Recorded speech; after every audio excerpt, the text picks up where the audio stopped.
दोस्रो सत्रतर्फ बदलिदो राजनीति सच्चिँदै कि सकिँदै दल, यो प्रश्न हामी सबैको मनमा अवश्य पनि छ होला। यत्रो आन्दोलन भइसक्दा परिवर्तनका लागि यत्रो जनाले आफ्नो बलिदान, जीवन बलिदान दिइसक्दाखेरि पनि हामी कहाँ अगाडि बढ्दैछौँ त भन्ने कुराहरूमा छलफल अब हामी गर्दैछौँ। यस दोस्रो सत्रका सहजकर्तालाई म सर्वप्रथम अगाडि निम्त्याउन चाहन्छु। राजेन्द्र बानियाज्यूलाई अगाडि आइदिनु हुनको लागि म हार्दिक अनुरोध गर्दछु। उहाँलाई जोरदार तालीले मञ्चमा स्वागत गरिदिनु हुनको लागि पनि म यहाँहरू सम्पूर्णलाई अनुरोध गर्दछु। उहाँहरू सँगसँगै म हाम्रा अतिथि वक्ताहरूलाई पनि अगाडि निम्त्याउन चाहन्छु। विभिन्न राजनीतिक दलहरूलाई प्रतिनिधित्व गर्दै आज यस मञ्चमा, आज यस छलफलमा राष्ट्रहित सर्वोपरि राखेर उहाँ सायद अगाडि मञ्चमा आउनुहुनेछ भन्ने अपेक्षा पनि हामीले लिएका छौँ। म निम्त्याउन चाहन्छु प्रदीप गेवालीज्यूलाई, उपमहासचिव नेकपा एमाले। उहाँ सँगसँगै म प्रदीप पौडेलज्यूलाई पनि अगाडि निम्त्याउन चाहन्छु, केन्द्रीय कार्यसमिति सदस्य नेपाली कङ्ग्रेस। यसै गरी म सन्तोष परियारज्यूलाई पनि अगाडि निम्त्याउन चाहन्छु, केन्द्रीय सचिवालय सदस्य राष्ट्रिय स्वतन्त्रता पार्टी। उहाँ सँगसँगै कुन्ती कुमारी शाहीज्यूलाई पनि म अगाडि निम्त्याउन चाहन्छु, महामन्त्री राष्ट्रिय प्रजातन्त्र पार्टी। र यस दोस्रो सत्रको प्यानललाई कम्प्लिट गरिदिनु हुनका लागि म निम्त्याउन चाहन्छु मनिष कुमार सुमनज्यूलाई, प्रवक्ता जनता समाजवादी पार्टी। एकपटक हाम्रो यो दोस्रो सत्रको प्यानलिस्ट तथा सहजकर्ताहरूलाई अलिकति ऊर्जा प्रदान गरिदिनका लागि जोरदार ताली बजाइदिनु हुनका लागि म यहाँहरू सम्पूर्णमा हार्दिक हार्दिक अनुरोध गर्दछु। र अब समय खेर नफालिकन यो दोस्रो सत्रको मूल विषय वरिपरि हामीले तयार पारेको एउटा भिडियो यहाँहरू समक्ष प्रस्तुत गर्दैछौँ। जेनजी विद्रोहसँगै राजनीतिक दलभित्र हलचल जारी छ। नेपाली कङ्ग्रेस अहिले विशेष वा नियमित महाधिवेशनको बहसमा छ। विद्रोहसँगै बदलिदो राजनीतिक माहौल र मनोविज्ञानसँग अनुकूलनको प्रयासमा कङ्ग्रेस देखिन्छ। महाधिवेशन निर्वाचन अघि वा पछि भन्ने बहस पनि थप सघन बन्दै गएको देखिन्छ। यता नेकपा एमाले पनि मङ्सिर 27 देखि 29 सम्म महाधिवेशन गर्ने निर्णय गरेको छ। सडक आन्दोलनबाट विस्थापित भएका एमाले अध्यक्ष ओली पार्टीमा भने अहिले पनि चुनौतीविहीन जस्तै देखिन्छन्। उनी विरुद्ध एमालेमा विरोधको स्वर बढ्दै गए पनि चुनौतीको तहमा भने विकसित भइसकेको देखिन्न।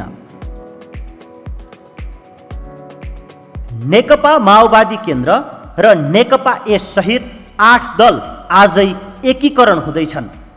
एकताका लागि निकै लामो समयदेखि छलफल जारी रहे पनि जेनजी विद्रोहले एकतामा उत्प्रेरकको काम गर्यो। यता रासोपा पनि जेनजी विद्रोहबाट अछुतो छैन। रासोपा अहिले आगामी बाटोका लागि बृहत राजनीतिक संवादमा जुटेको छ। राष्ट्रहित सर्वोपरि 2082 को दोस्रो सत्र बदलिदो राजनीति सच्चिँदै कि सकिँदै दल, यही विषयमा केन्द्रित हुनेछ। महत्त्वपूर्ण विषय, गम्भीर प्रश्नहरू पनि अवश्य पनि तयार छन् होला। त्यसै कारणले समय खेर नफालिकन अब म हाम्रा सहजकर्ता राजेन्द्र बानियाज्यूलाई यस सत्रलाई अगाडि बढाइदिनका लागि हार्दिक अनुरोध गर्दछु। हस्, धन्यवाद सदीक्षाजी। सबैजनालाई एकचोटि म नमस्कार गर्न चाहन्छु। समय असाध्यै निर्धारित समयभन्दा पछाडि गइसकेको छ। तसर्थ यो दोस्रो सत्र राष्ट्रहित सर्वोपरिले आयोजना गरेको आजको यो दोस्रो सत्रमा राजनीतिक दलका प्रतिनिधि नेताहरू बदलिदो राजनीति सच्चिँदै कि सकिँदै दल, अर्थात् जेनजी विद्रोह भइसके पछाडिको यो समयक्रममा राजनीतिक दलहरू सचिएलान्। राजनीतिक दलका नेताहरूको नियत र नियति सचिएला। उनीहरू यो विद्रोहको भाव र भावनालाई बोकेर आफ्नो दलको पुनर्संरचना र आफ्नो दिमागको पुनर्निर्माणमा लाग्छन् होला। अपेक्षा त्यस्तो थियो, तर यो 2 महिनाको समयावधि हेर्ने हो भने पुराना राजनीतिक दलहरू अर्थात् हामीसँग रहेका राजनीतिक दलहरू र हाम्रो गाउँघरमा चलेको उखान चाहिँ उस्तै जस्तो 12 वर्ष कुकुरको पुच्छर ढुङ्ग्रोमा हाल्यो ढुङ्ग्रो चाहिँ बाङ्गो। त्यस्तो किन भइरहेको छ? त्यही कारण तपाईहरुमाथि आज प्रश्न तेर्सिएको छ। म एकचोटि फेरि हाम्रा अतिथिज्यूहरू नेकपा एमालेबाट एकदमै वैचारिक नेता प्रदीप गेवाली, नेपाली कांग्रेसबाट पूर्व मन्त्री वैचारिक नेता हुनुहुन्छ प्रदीप पौडेल, त्यसैगरी राष्ट्रिय स्वतन्त्र पार्टीबाट अध्ययनशील युवा नेता सन्तोष परियार, राप्रपामा नेतृत्वसँग अहिले विद्रोह अलि धेरै चलिरहेछ जस्तो लाग्छ, यो पनि सच्चिन खोजेको कि सकिन खोजेको, महामन्त्री कुन्ती कुमारी शाही, अनि जनता समाजवादी पार्टी। मलाई जनता समाजवादी पार्टी सम्झियो भने एकपटक मधेसी जनअधिकार फोरम याद आउँछ, अनि त्यस पछाडिको समयमा मधेसी जनअधिकार फोरम भनेको फुट्दै फुट्दै फुट्दै फुट्दै फुट्दै फुट्दै फुट्दै अनि जसपा बन्ने रहेछ जस्तो लाग्छ, फुट्दै र मिल्दै। अनि त्यसको नेता मनिष सुमनसँग धेरै लामो समयपछि आज मेरो यसरी भेट भइरहेछ। म 5 जना अतिथिलाई तपाईहरुको उत्तर छोटोमा र हाम्रो नेता भन्नासाथ म सबै 5 जनालाई एउटा अनुरोध गर्छु, तपाईहरुको बोली र अनुहार मिल्दैन, तपाईहरुको बोली र अनुहार मिल्दैन, तपाईहरुको भनाइ र गराइ मिल्दैन, तपाईहरुको लेखाइ र देश बनाइ पनि मिल्दैन। न पार्टीको घोषणापत्रमा चुनाव होस् या अन्य बेलाको, न संविधानमा कहीँ पनि नराम्रो कुरा लेख्नु भएको छैन। तर तपाईहरु आफै नराम्रो हुने गरी यति धेरै नराम्रो काम चाहिँ किन गरे? त्यसकारण अब चाहिँ एउटा कट अफ लाइन क्रिएट गरौँ। हिजो तपाईहरुले नराम्रै मात्रै गर्नु भएको छ होइन, धेरै राम्रो पनि गर्नु भएको छ। आज हामी यसरी तपाईहरुलाई अगाडि राखेर हाक्का हाक्की नाकै ठोकिने गरी यसरी प्रश्न सोध्न सक्ने पनि तपाईहरुले नै बनाओ, त्यसप्रति त साधुवाद छ नि। तर यो देश जस्तो बनाउनु पर्थ्यो त्यस्तो बनाउनु भएन, तपाईहरुको परिवारका सदस्य मात्रै बनाउनु भयो भन्छन्। त्यसकारणले अब उत्तर दिनुहोस्, प्रश्नवाचक चिन्ह राखेर होइन, पूर्ण विराम राखेर। बरु तपाईहरु सकिनुस् न, तपाईहरुको नाममा पनि इतिहास लेखिहाल्छ। के भयो र? सकिएकाहरूको इतिहास हुन्न र? होइन भने सच्चिनुहोस् र त्यो प्रतिबद्धता गर्नुहोस्। प्रतिबद्धता चाहिँ चुनावमा जनतासँग गरेको जस्तो नहोस्। कुरा यति हो। म प्रदीप गेवालीबाट सुरु गर्छु। बिहान प्रदीप गेवालीको एउटा काहीँ तपाईकै पार्टीमा तपाईले प्रस्तुत गरेको एउटा दस्तावेज हो जस्तो लाग्छ। त्यहाँ तपाईले लेख्नु भएको छ यो नेतृत्व रूपान्तरणको कुरा, राजनीतिक दल पुनर्संरचनाको कुरा र नेतृत्वको मानसिकताको कुरा। तपाई भन्नुहुन्छ नेतृत्वमा पुग्नका लागि गर्ने सबै प्रकारका अस्वस्थ प्रतिस्पर्धा, त्यहाँ पुगिसके पछाडि नेतृत्वमा बस्नका लागि गर्ने सबै प्रकारका अस्वस्थ हरकत, ती विषयहरू सचिएनन्। आफ्ना नजिककाहरूसँग र आफूलाई मान्नेहरूको मात्रै समूह बनाएर आफूलाई थप बलियो कसरी बनाउने भनेर प्रयत्न गर्छन्। लेख्नु भएको रहेछ। मलाई लाग्छ त्यो 10 वर्ष अगाडितिरको हो कि जस्तो लाग्छ। यो 10 वर्षपछि यो कुरा आफैले आफैलाई गरे जस्तो लागेन? धन्यवाद राजनजी। प्रश्न तीखो छ, तर म नर्मली नै जवाफ दिन्छु। नेपालमा राजनीतिक पार्टीहरूको निर्माण त्यसो त इतिहास लामै छ। 1988 मा प्रचण्ड गोर्खाबाट हिसाब गर्ने भने झन्डै 100 वर्ष हुन लागेछ। तर लामो समयसम्म दलहरू लोकतन्त्रका लागि लडिरहँदा, खास गरेर म एमाले र कांग्रेसको कुरा गर्छु, अरू दलहरू लोकतन्त्र आएपछि निर्माण हुनुभएको छ। फेरि पनि दलहरू निर्माणको प्रक्रिया जारी नै छ। तपाईले जसरी तपाई आफू रहेको सम्बद्ध क्षेत्रमा पर्फेक्टनेसको दावा गर्न सक्नुहुन्न, म पनि मेरो दल अथवा नेपालका राजनीतिक दलहरूको सञ्चालनमा त्रुटि नै छैनन् म भन्दिनँ। तर हामीले हेर्ने भनेको उनीहरूले आफूलाई निरन्तर परिमार्जन गर्दैछन् कि अझ परिपक्व बनाउँदैछन् कि या उनीहरूको यात्रा ओह्रालो लागेको छ, त्यसबाट हेर्ने होला। त्यसरी हेर्दा म त्यति बेला जे कुरा तपाईँले कोट गर्नुभयो त्यो भनाइसँग म आज पनि सहमत छु र मलाई न त्यो लेखाइप्रति कुनै रिग्रेट छ, न आज हामीले पार्टी निर्माण र तपाईँले भन्नुभयो जस्तो यो परिवर्तित राजनीति पछि पार्टीलाई कसरी अगाडि बढाउनुपर्छ, यो चुनौतीहरूलाई आत्मसात गर्न, अवसरहरूलाई ग्रहण गर्न र आम जनताको भावना र खास गरेर युवा पुस्ताको भावना अनुसार त्यो एउटा परिवर्तनको क्यारियरको रूपमा संस्थालाई लैजानको निम्ति गरिरहेका प्रयत्नहरूप्रति मलाई सन्तोष नै छ। यद्यपि समाज सँगसँगै पार्टीहरू अगाडि बढ्छन्, त्यसो हुँदा पार्टीहरूको सुधारको, सुदृढीकरणको, निर्माणको प्रक्रिया चाहिँ एउटा अनगोइङ यात्रा हो भन्ने म ठान्छु। एउटा पूरक कुरा सोध्छु, म 24 घण्टा अगाडि मात्रै एउटा अन्तर्वार्ता हेर्दै थिएँ तपाईँको पार्टीको सुप्रिमोको,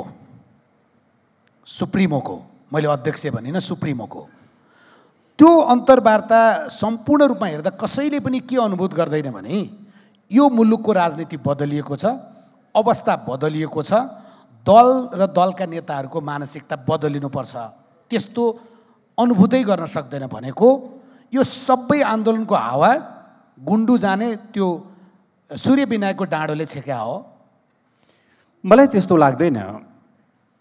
भदौ 23 र 24 गते जे घटना घट्यो देशमा, अब यद्यपि यसको बारेमा अन्तिम फैसला गर्ने बेला भएको छैन जस्तो लाग्छ, किनभने कैयौँ घटनाक्रमहरू क्रमशः अगाडि आउँदैछन्। नयाँ नयाँ तथ्यहरूले नयाँ नयाँ विश्लेषणको निम्ति आधार पनि तयार गर्दैछन्। अन्तिममा जब आवेगहरू शान्त होलान्, आक्रोशहरू मत्थर होलान्, तुवालोहरू फाट्लान् र सम्पूर्ण चित्र आउला, हामीले त्यो सर्वोपरि घटनाको एउटा वस्तुनिष्ठ विश्लेषण गरौँला।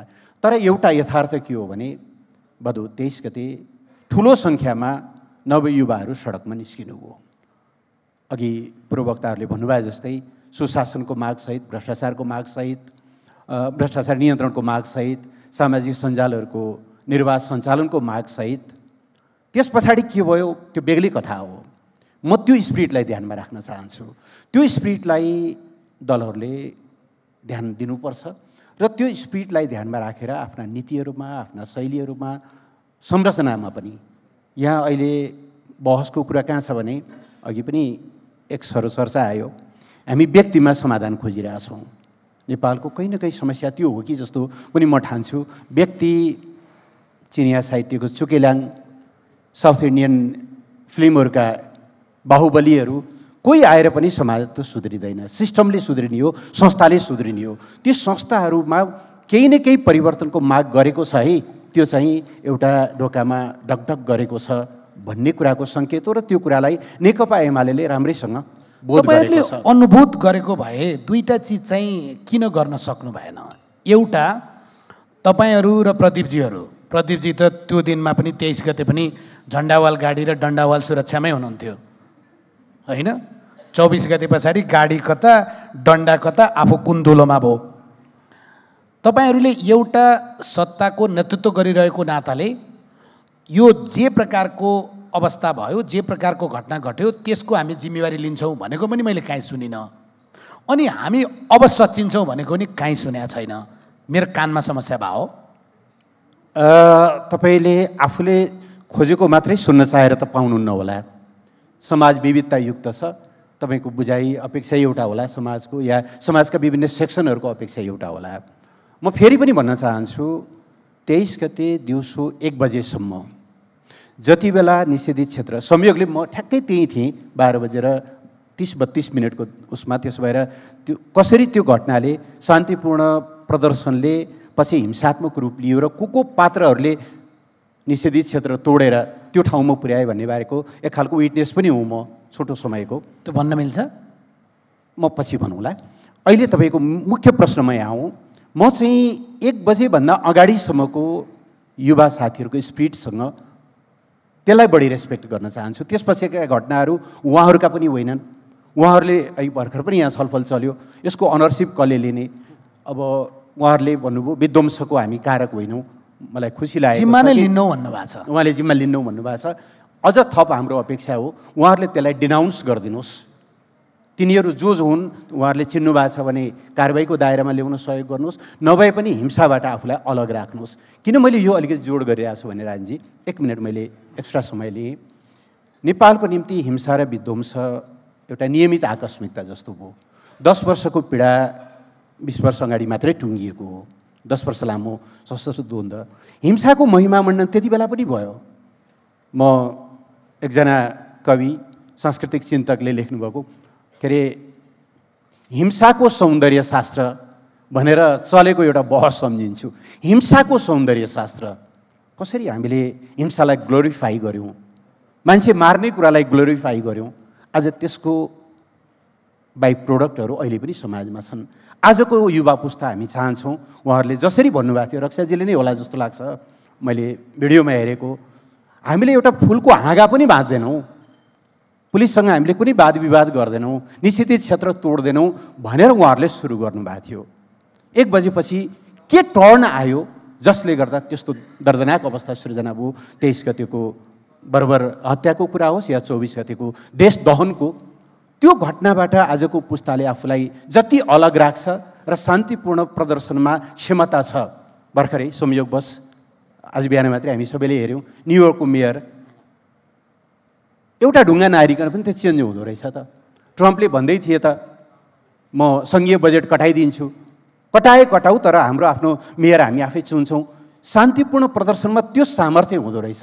त्यो शान्तिपूर्ण समर्थन र लोकतन्त्रमा आजको पुस्ता जति दृढ हुन्छ नि, समाजको रूपान्तरणको यात्रा त्यति सहज हुन्छ। र त्यो स्पिरिटसँग ध्यानमा राखेर नै उहाँहरूका ती अथवा त्यहाँ त्यसरी व्यक्त भएको स्पिरिटलाई ध्यानमा राखेर नै दलहरूले आफूलाई पुनर्संरचना गर्छन्, एमाले गर्छ।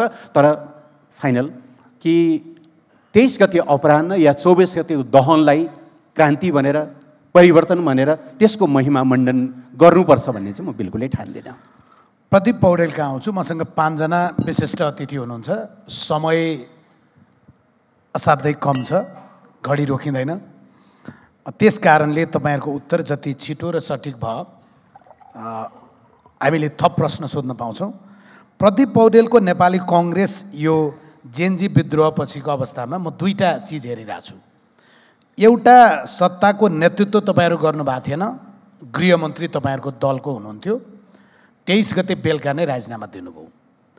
जेनजी विद्रोह पछाडिको नेपाली कङ्ग्रेस हेऱ्यो भने नेपाली काङ्ग्रेस पार्टी हो कि हाम्रोतिर पार्टी भन्दा अर्को पार्टी भन्ने पाइन्छ, त्यस्तो हो जस्तो भएको छ। महाधिवेशनको कार्यतालिकै 2टा, महामन्त्रीले एउटा, सहमहामन्त्रीले अर्को। जे बनिरहेछ यो नेपाली कङ्ग्रेसमा चाहिँ यही प्रकारको छुट, यही प्रकारको लोकतन्त्र हो। धन्यवाद राजेन्द्रजी। आज अलि कडा प्रश्नहरूको सामना गर्नु पर्नेछ भन्ने त थाहा थियो। अब परिस्थिति पनि कस्तो छ भने अब दलको कार्यकर्ता भइयो, पुरानो दलको, अब 23 गते नजानेर 24 गते बिहान मात्र राजीनामा गरेको मन्त्री भइयो। त्यसैले असाध्यै डिफेन्सिभ अवस्था छ, त्यो म स्वीकार गर्छु।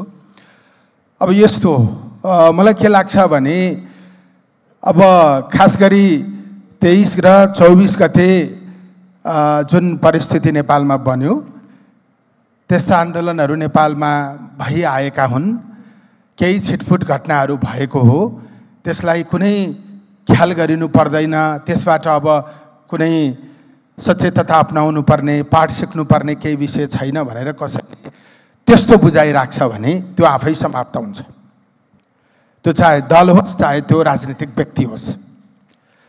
त्यो वास्तवमा राजेन्द्रजीले नै भन्नुभयो, त्यो बेलामा कङ्ग्रेस पनि सरकारमा थियो, सरकारको मन्त्रीको हैसियतले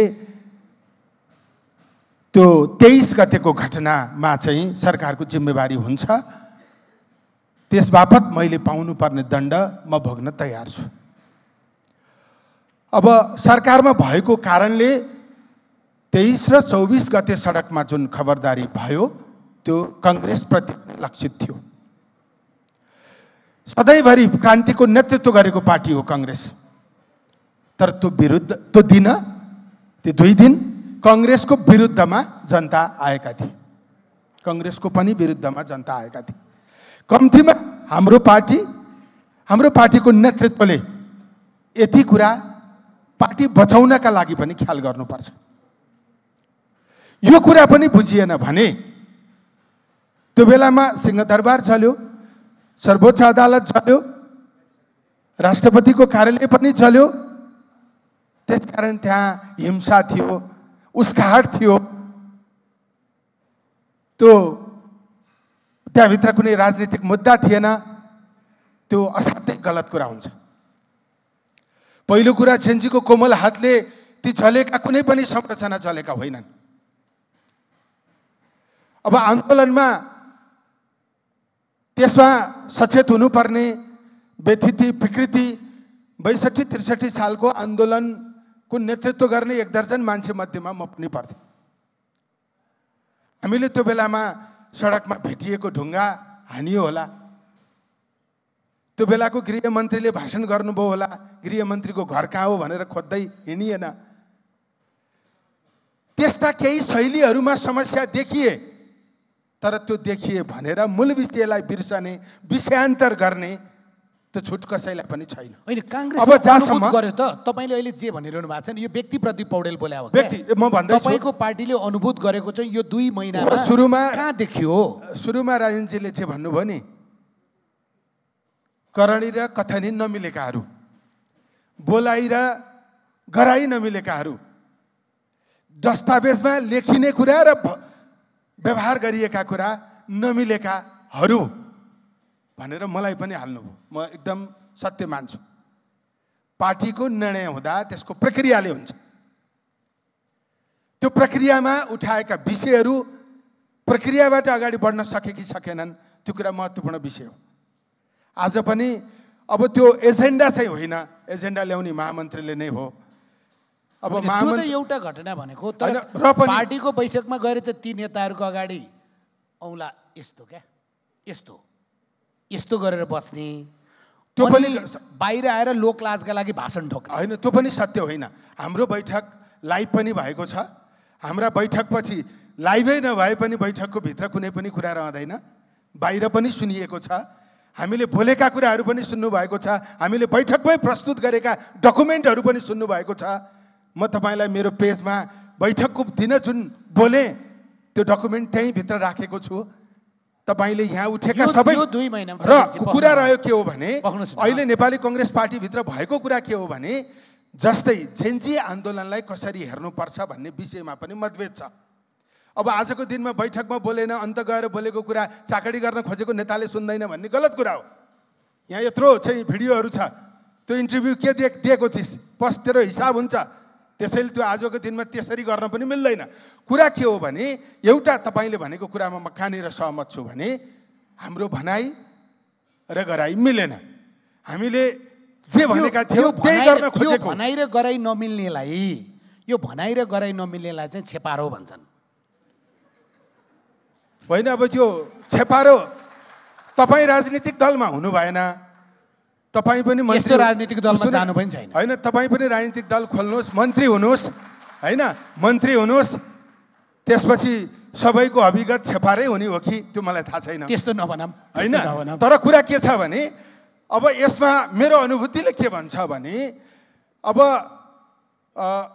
यो जस्तै पार्टीमा बसियो होइन, पार्टीमा मैले एकदम धेरै योगदान गरेँ, म पुरानो हो भनेर मैले भन्न खोजेको, किन यत्रो वर्ष गरिस् भनेर अहिलेको समाजले अर्को ढङ्गले प्रश्न गर्ने स्थिति बनेको छ। तर म पार्टीलाई पनि जनप्रिय बनाउन चाहन्छु, आफूलाई पनि त्यस ढङ्गबाट अगाडि बढाउन चाहन्छु। यसरी बन्छ त तपाईँहरूले, मैले यो सोधेको यो 2 महिनामा क्या बदलाव के सुरु भयो? जस्तै एमाले महाधिवेशनको कार्यतालिका निकालेको छ, तपाईँहरूको महाधिवेशनको कार्यतालिकामा विवाद भइरहेछ। शेरबहादुर देउवा उपचारमा जाने बेलामा त्यो त सामान्य कुरा हो, कार्यवाहक सभापति दिएर जानुभयो, त्यो पनि कोषलाई भने आफ्नो सबभन्दा विश्वास पात्रलाई, उपसभापति मै हुनुहुन्छ। त्यो बाहेक यो 2 महिनामा यो परिवर्तनको तपाईँले अनुभूत गरेको एक वाक्यमा भन्नु पर्यो भने तपाईँको दलले के हो भने? पहिलो कुरा, ल तपाईँकै भाषामा 2टा प्रस्ताव आयो। 2टा प्रस्ताव आएपछि त्यहाँ चुनावभन्दा अगाडि महाधिवेशन गर्न चाहने पनि रहेछन्, चुनावभन्दा पछाडि महाधिवेशन गर्न चाहने पनि रहेछन्। पहिला यो कुरा बुझ्नु पर्यो, नम्बर 1। दोस्रो कुरा, त्यहाँ भ्रष्टाचारको कुरा पनि उठेको छ, सुशासनको कुरा पनि उठेको छ, निर्वाचन प्रणाली अहिले जस्तो छ त्यो यथास्थितिले नेपाली जनताको चाहना पुरा गर्दैन भन्ने कुरा पनि उठेको छ। त्यहीँभित्र प्रत्यक्ष कार्यकारीको कुरा पनि उठेको छ। तर त्यो पार्टीको निर्णय बनेर आउँदा कसरी आउँछ त्यो कुरा चाहिँ महत्त्वपूर्ण हुन्छ। अब अहिले कुरा के छ भने हामीहरूले भनिरहेको कुरा, अब फेरि तपाईँले यो उसमै काङ्ग्रेसको 2टा ल्याउनु पर्ने रहेछ भन्नु होला होइन। अब त्यहाँ भनिरहेको कुरा के हो भने नेतृत्व परिवर्तन अनिवार्य छ। नेतृत्व यथावत राखेर अहिले हाम्रो काङ्ग्रेस पार्टीप्रति आकर्षण बढ्न सक्दैन। जनजी आन्दोलनको पहिलो शर्त हाम्रा प्रति अपेक्षा हामीले सुधार्नुपर्ने पहिलो कुरा नेतृत्व परिवर्तन हो। परिवर्तन त अब कुर्सीबाट निकालेर परिवर्तन त हुँदैन, त्यसको विधि हुन्छ। त्यो विधि निर्वाचनभन्दा अगाडि घोषणा गरियोस्, नम्बर 1। नम्बर 2, जेनजी आन्दोलनले उठाएको भ्रष्टाचार। अब हामीले पनि भन्ने गर्छौँ अख्तियार हामीले बनायौँ, अर्को कुनै के बनायौँ, तर त्यो प्रभावकारी हुन सकेन। त्यसैले भ्रष्टाचार नियन्त्रण गर्ने सवालमा प्रभावकारी नीतिहरू बनाउने कसरी हो, के हो, त्यसमा हामी प्रश्न बनाऊँ। र अहिले यो भनिएको के हो भने 46 सालदेखि अहिलेसम्मको छानबिन गरौँ भनेको हामीलाई पनि गरौँ भनेको। त्यसैले हामीलाई पनि छानबिन गर्न हामीले नै सहयोग गरौँ। ठिक छ, ठिक छ। त्यसपछि अब अरू सन्दर्भ जस्तै मैले नै हो त्यो कुरा उठाएको, जेनजीले भनेको छ प्रत्यक्ष कार्यकारी। काङ्ग्रेस त्यसमा जाँदैन, तर यथास्थितिमै रहिरहनुपर्छ भनेर त युवाको भोट प्राप्त हुन सक्दैन। झापाको एउटा युवाले सोध्नुभयो, झापाको केपी ओली त्यहाँको जनताले जिताउनु भयो, म कञ्चनपुरको मान्छेले प्रधानमन्त्री किन मान्ने? त्यहाँभित्र तर्क छ। त्यसकारण हरेक नागरिकलाई आफ्नो प्रधानमन्त्री चयन गर्ने प्रक्रियामा कसरी समावेश गर्न सकिन्छ। जस्तै आवधिक निर्वाचन अगाडि पार्टीले अनिवार्य रूपमा प्रधानमन्त्रीको उम्मेदवार घोषणा गर्न सक्छ कि? स्थिरताको अर्को प्रश्न हो। अहिले स्थिरता छ, काङ्ग्रेस र एमाले मिल्यो, भयो त स्थिरता। संसदीय प्रक्रियाबाट फाल्न नसकेपछि सडकबाट फालिने स्थिति आयो, हुन्छ भन्नुभएको, यसरी पनि भएन होइन। त्यसकारण यी सबै विषयहरूलाई हामीले अब काङ्ग्रेस र एमाले हामी मिल्यौँ, प्रदीप दाई पनि यहीँ हुनुहुन्छ, संविधान संशोधन गर्न मिलेका हौँ भनेर भन्यौँ, के गर्यौँ त? त्यसैले नीतिगत पक्षमा जति गम्भीर हुनुपर्ने हो त्यति गम्भीर हुन सकेनौँ। यसलाई सम्बोधन गरौँ भन्ने एउटा मत छ। एउटा मत चुनाव आइसक्यो, चुनावसम्म केही पनि गर्न सकिन्न, यी कुराहरू चुनावपछि छलफल गरौँला, अहिले चुनावमा जाउँ, यो 2टा मत छ। हस्, म सन्तोषजी कहाँ जान्छु। प्रश्न तिखो सोध्या होइन, प्रश्न चाहिँ जनजनको मनमा भएको प्रश्न सोधेको, त्यो अलिक तिखो भएको। तर तपाईँहरूले मलाई पोजिटिभली खास गरी पुराना राजनीतिक दलका नेताहरूको मलाई बडो धेरै चित्त बुझ्ने कुरा चाहिँ आलोचनाहरू बडो सजिलै सुन्नुहुन्छ तपाईँहरू, त्यो चाहिँ राम्रो लाग्छ मलाई। म सन्तोषजी कहाँ जान्छु। दल गठन भएको 5 महिनामा तपाईँहरूले चमत्कार गर्नुभयो होइन, त्यति धेरै मत प्राप्त गर्नुभयो, त्यत्रो ठुलो पार्टी बन्नुभयो। अनि अहिले पनि धेरै चिज त्यस्तो छ। तर अर्को चमत्कार पनि तपाईँहरूले के गर्नुभयो भन्ने आरोप लाग्छ भने यी पुराना राजनीतिक दलहरूले जे गर्न बाँकी थियो नि नकारात्मक चमत्कार, त्यो चाहिँ तपाईँहरूले थप्नुभयो। जनताले तपाईँहरूसँग त वैकल्पिक राजनीतिको अपेक्षा गरे हो नि। काङ्ग्रेससँगको वितृष्णा, एमालेसँगको वितृष्णा, मधेसवादी दलसँगको वितृष्णा, माओवादीसँगको वितृष्णा, राप्रपासँगको वितृष्णा, त त्यसको प्रतिक्रियाको मत पनि तपाईँहरूलाई दिएको नि। तर तपाईँहरूको कर्म चाहिँ जुन सन्यासी आए पनि खरानी घसेको त थिँदै थियो, निधारमा होइन, तपाईँहरूले जिउभरि खरानी घसेको किन त्यस्तो भएको? एकदमै धन्यवाद रायनजी यहाँको प्रश्नको लागि। सबैभन्दा पहिला म यो जेनजी आन्दोलनमा शहादत प्राप्त गर्नुहुने ती जेनजी समूहका विद्रोही साथीहरूप्रति एकदमै नमन भन्न चाहन्छु। र त्यसले सृजना गरेको अहिलेको राजनीतिक अवस्था प्रति हामी सबै जिम्मेवार हुनुपर्छ भन्ने कुरामा म आफ्नो व्यक्तिगत तर्फबाट, राष्ट्रिय स्वतन्त्र पार्टीका तर्फबाट पनि यहाँलाई त्यो पनि जानकारी गराउन चाहेँ। मैले यो तपाईँको प्रश्न म पार्टीभित्र पनि निरन्तर छलफल गरेको मान्छे हो। मैले बारम्बार पार्टीमा के भन्ने गर्थेँ भने विकल्प हुनु भनेको केही नहुनु होइन। तर हाम्रोमा लामो समयमा हामीले के गर्यौँ भने केही पनि चाहिँदैन भन्यौँ। किनभने काङ्ग्रेसले गरेन, एमाले गरेन, यसले गरेन, उसले गरेन, ठुलो स्वरमा गाली गरेपछि भोट आउँछ। यत्तिकै आउँछ भयो, हुन पनि भयो, चमत्कारै भयो। सम्भवतः राजनीतिकमा त्यति सजिलै त्यस्तो कुराहरू हुँदैन, तर त्यसका पछाडिका कारणहरू चाहिँ थिए। त्यो त्यसै भएको होइन। लामो समयसम्मको त्यो समाजको एकाङ्कीपन, लोकतन्त्रमाथिको हाम्रो थोपरिएको बुझाइ, लोकतन्त्र जस्तो हुनुपर्थ्यो त्यस्तो नगरिरहेको र पार्टीहरू कहीँ न कहीँ कतै जनताको भावनासँग जोडिन नसकेका कारणले हाम्रा आफ्ना एकदमै विलक्षण प्रतिभाले होइन, काङ्ग्रेस, एमाले, माओवादी लगायतले नगरिदिएका कारणले हामीले त्यसको केही इन्सेन्टिभ पाएका थियौँ। तर यहाँको प्रश्न, महत्त्वपूर्ण प्रश्न के हो भने फेरि हामी पनि त्यस्तै भयौँ। एउटा त त्यो स्वाभाविक कुरा हो, किनभने हामी कुनै अर्को ध्रुवबाट आएका थिएनौँ। अर्को कुरा हाम्रो कमजोरी के अरे भने हामीले त्यो जसले गर्दा नेपाली जनताले हामीलाई यति छोटो समयमा यहाँ पुर्याइदिएका थिए, त्यसका लागि के गर्नु पर्थ्यो भन्ने कुरामा हामीले धेरै काम गरेनौँ। म त्यो स्वीकार्छु। भनेको तयारी नै पुगेको थियो, हामीले गरेनौँ। तयारी भन्दा नि त्यस पछाडि पनि हामीले गरेनौँ। र त्यो सिङ्गो राष्ट्रिय स्वतन्त्र पार्टीभित्रको मेरो आफ्नै पनि प्रश्न हो। तर यसो भनिरहँदाखेरि फेरि हामीले सबै उहाँहरूले गऱ्यौँ भने जस्तो चाहिँ नि होइन। अब हेर्नुहोस्, केही समस्याहरू चाहिँ हाम्रा छन् भनेको हामीले सीमितताको आधारमा सीमिततासहित बुझ्नुपर्छ भन्ने मलाई लाग्छ। अहिले पनि हामी भ्रष्टाचारको धेरै ठुला कुरा गर्छौँ। मानव हामी यस्तो ठाउँमा नपुग्यौँ कि भ्रष्टाचार नियन्त्रणै गर्न सकिँदैन भन्ने ठाउँमा नपुगौँ भन्ने मेरो चाहिँ नि एउटा त्यो खालको डर लाग्छ मलाई। हामीले यसरी कुरा गऱ्यौँ भने फेरि होइन, भ्रष्टाचार त नियन्त्रणै गर्न सक्दो रहेनछौँ भन्ने ठाउँमा पुग्छौँ। यहाँ अघि पनि कुरा भयो, भ्रष्टाचार निर्मूल गर्ने हो, तर कसले गर्ने? प्रधानमन्त्रीले गर्ने होइन नि, कानुनले गर्ने हो, विधिले गर्ने हो, सुशासनले गर्ने हो, त्यो सिस्टम एउटा मेकानिजमले गर्ने हो। कोही व्यक्तिले आएर म एक हप्तामा भ्रष्टाचार सक्दिछु भन्दाखेरि पत्याउने हाम्रो निम्छरो बुद्धि, त्यो पनि राम्रो भएन। तर मलाई लाग्छ एउटा निकै ठुलो महत्त्वपूर्ण समयमा हामी छौँ, निकै ठुलो परिवर्तनमा छौँ। यसको ग्राभिटीलाई, यसको गम्भीरतालाई हामीले बुझेनौँ भने फेरि पनि नेपाली समाज अगाडि जाँदैन, केही पनि नहुन सक्छ। होइन, तपाईँको त्यो सामाजिक विश्लेषणसँग असहमत हुने कोही छैन। तर अहिले चाहिँ तपाईँहरू यो 2 महिनामा राजनीति, हामीसँग 2टा पाटो छ क्या। अहिले सोधिरहेको छ बदलिँदो राजनीतिको पाटो। दोस्रो पटक तपाईँलाई सोध्ने कुरा चाहिँ कि सकिनुहोस्, होइन भने सचिनुहुन्छ कसरी हो नि त।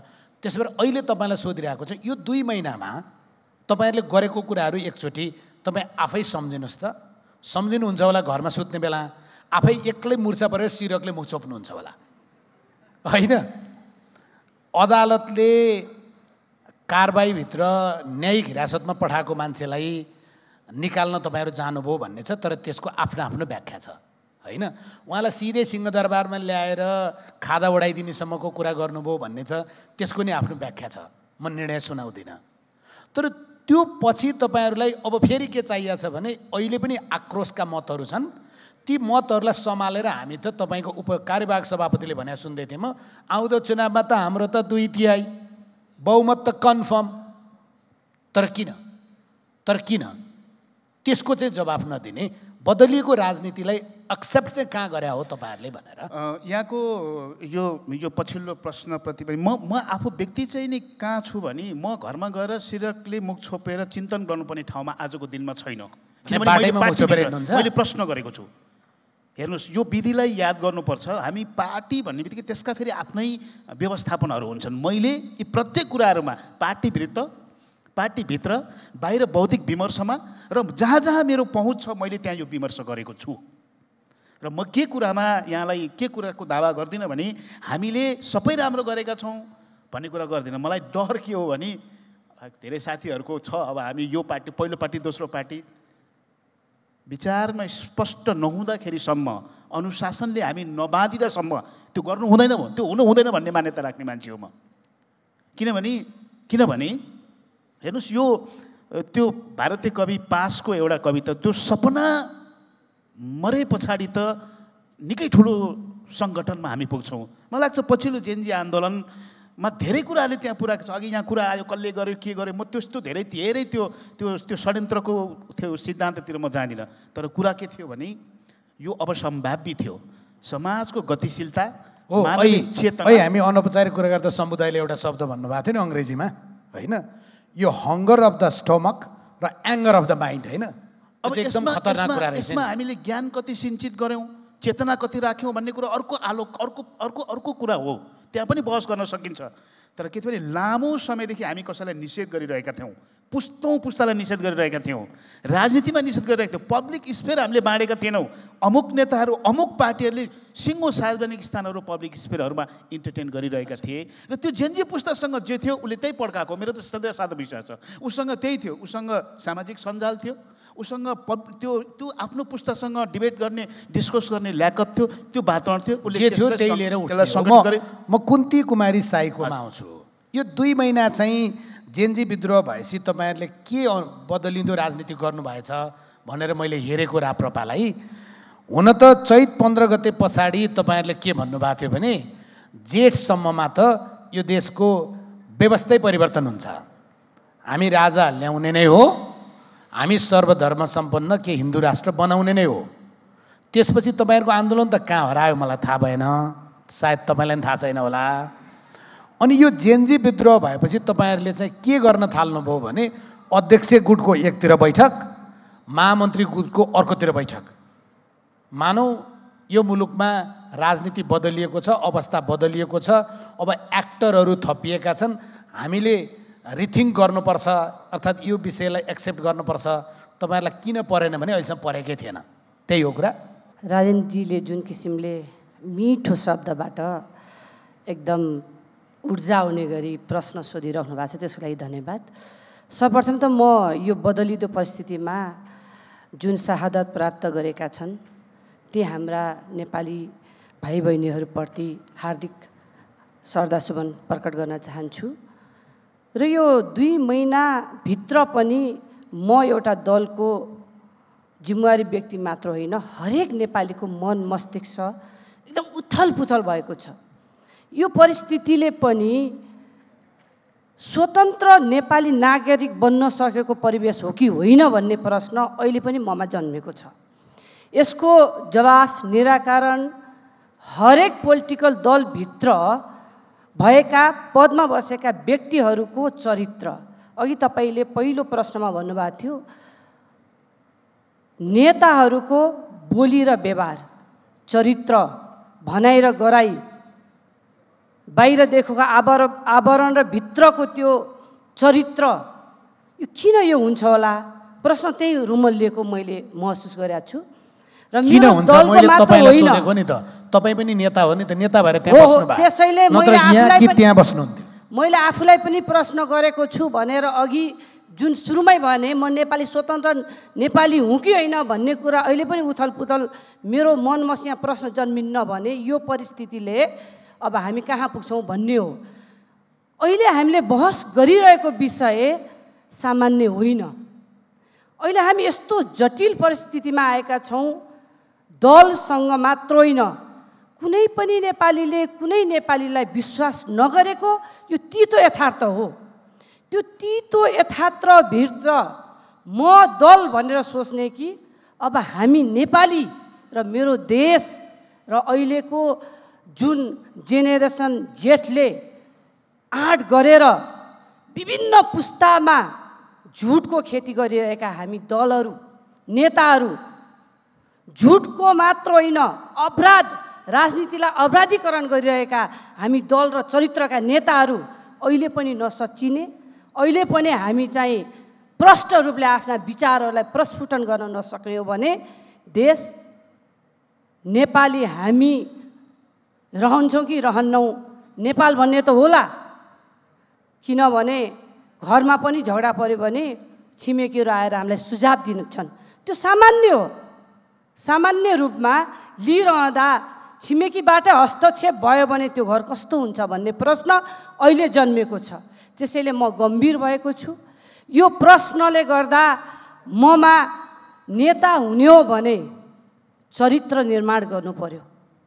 नैतिक चरित्रबाट पद मात्र होइन जिम्मेवारी बोध गर्नु पर्यो भन्ने मैले महसुस गरेको छु।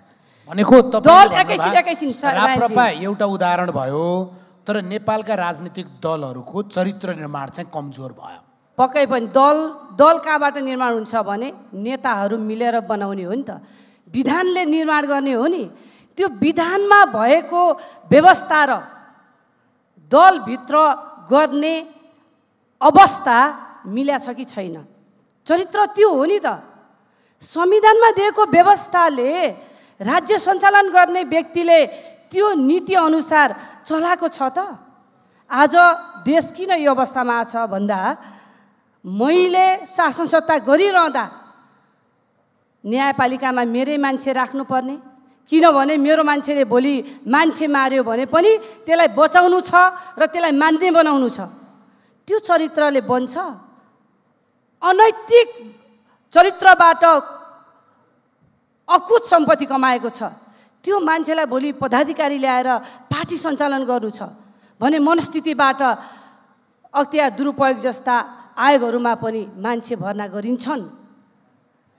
न्यायपालिकाप्रति अविश्वास जन्मियो, अख्तियारप्रति अविश्वास जन्मियो, प्रशासन क्षेत्रप्रति अविश्वास जन्मियो र राज्यका हरेक संरचनाहरूप्रति अविश्वास जन्मियो र त अनि अघि खोजी गरौँ भन्ने विषय आएको छ। यहाँ त्यो 23 र 24 गतेको घटनामा जति पनि आगजनी भए, हाम्रा सामरिक संरचनाहरू ध्वस्त भए, मानवीय ठुलो रूपमा क्षति भएको हामीले महसुस गरिरहँदा यो तपाईको बहसमा एउटा मनोविज्ञान विश्लेषक पनि चाहिन्थ्यो होला। घुसपैठको कुरा आएको छ, तपाईँ त्यो अगाडि बालकको गीत गरिरहँदा एकैछिन घुसपैठको कुरा आएको छ। तपाईसँग सिधा अहिले सोधेको चाहिँ यो 2 महिनामा यो बदलिदो राजनीतिलाई राष्ट्रिय प्रजातन्त्र पार्टीले कसरी एक्सेप्ट गर्यो सोधेको। तपाईहरु चाहिँ गरी चाहिँ के रहनु भएको छ भने हैन, म आउँदैछु तपाईलाई। अध्यक्ष Rajendra Lingden is equal to राप्रपा। तपाईहरु त अहिले तपाईहरुको चिया पकाउने भान्सा नि कहाँ हो पत्तो छैन नि त। हैन, त्यो चिया पकाउने भान्सा कता हो भन्ने कुरा भन्दा पनि म त्यही प्रश्न यही छ। रायनजीले जुन किसिमले मलाई दलभित्र मात्र घसेटिराख्नु भएको छ नि, म नागरिक भएर पनि मैले यहाँ तपाईको प्रश्नको जवाफ दिइरहेको छु के। दलभित्र नागरिक चाहिन्छ होला नि, नैतिकवान व्यक्तिहरू चाहिन्छ होला नि। अहिलेको राजनीतिले खोजेको, समयले खोजेको त्यही होइन र? त्यसैले होइन, म थोरै सठिक जवाफ दिएँ। अहिलेको यो 2 महिनाको परिवेशमा दलहरूभित्र चरित्रवान व्यक्ति मात्र होइन, दलभित्रका विचार मात्र होइन, अब समग्रमा राष्ट्रिय एकताको लागि मैले महसुस गर्नु पर्यो। मैले माओवादी भनेर कराइरहँदा यो देश निर्माण गर्नका लागि पृथ्वीनारायण शाहको पथ जुन अहिले घुस लिने देशका शत्रुन बनाएको छ, तर हाम्रो कानुन घुस लिनेलाई मात्रै कारबाही गर्छ, दिनेलाई कारबाही गर्दैन। हामी कहाँ थियौँ, कहाँबाट निर्माण भएको थियो हाम्रो जग। त्यसै राष्ट्रिय एकताको लागि पनि सबैले सच्यौँ।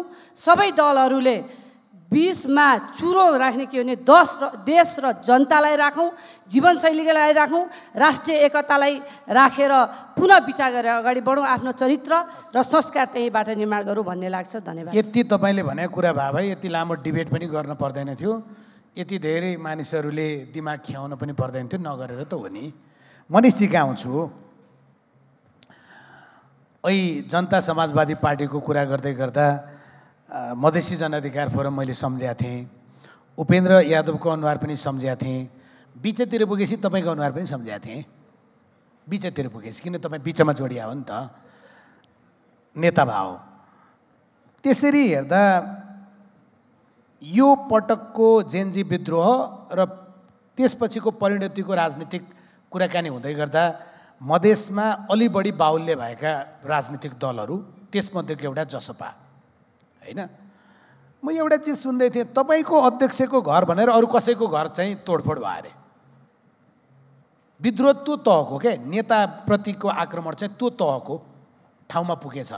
तथापि अहिले प्रदीप गेवालीले भनिसक्नुभयो, व्यक्तिगत सार्वजनिक सम्पत्ति तोडफोड या व्यक्ति हत्या यी सबै कुरा कुनै पनि ग्राह्य कुरा होइन नि त, माफीयोग्य कुरा पनि होइन।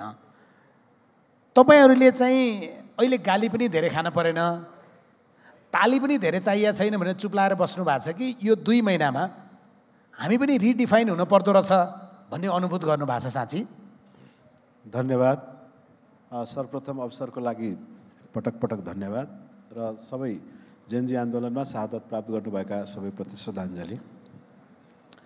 यो 23 र 24 गतेको जुन प्रस्फुटन थियो नि, त्यो कुनै एक दिनको होइन। पछिल्लो 35 वर्षदेखि हामी जेनजीहरू त्यो दिन विद्रोह देखाए।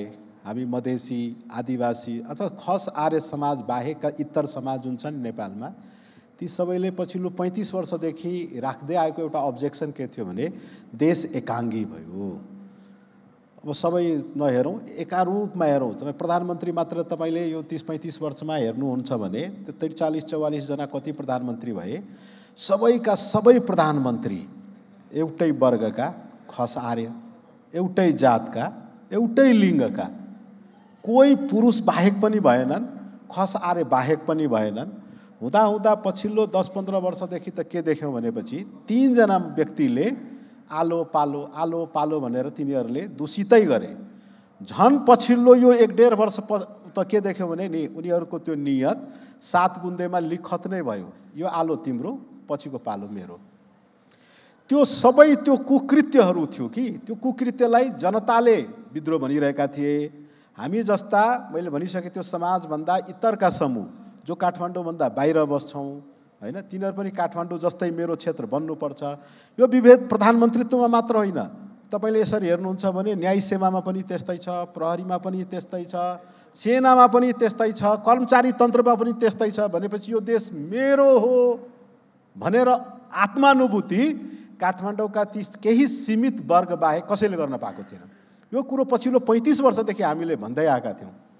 यही कुरो 23 गते सामाजिक सञ्जाल खोलाउने नाममा र भ्रष्टाचार अन्त्य गर्ने नाममा एउटा समूहले त्यो दिन 23 गते प्रस्तुत गर्यो आफ्नो।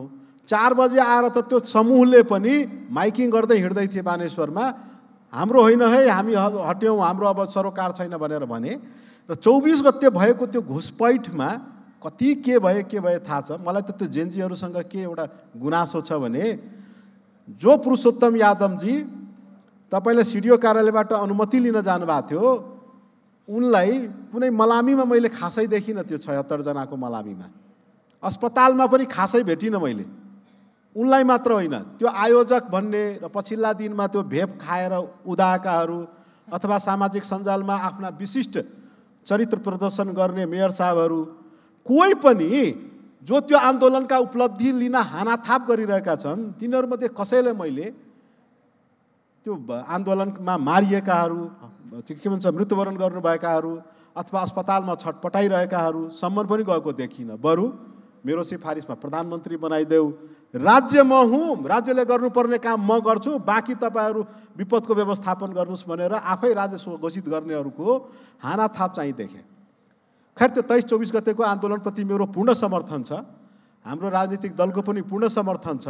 तपाईँले त जसपा नेपाल फुट्दै मधेसी जनअधिकार फोरम फुट्दै 11-12 चोटि भन्नुभएको छ, मैले गर्न भ्याइनँ। त्यति चोटि नै होला फुटेको। हजुर त्यति चोटि नै चोटि फुट्दैमा तपाईँको चेत अलि जुड्दैमा पनि जानुभयो हुन्थ्यो।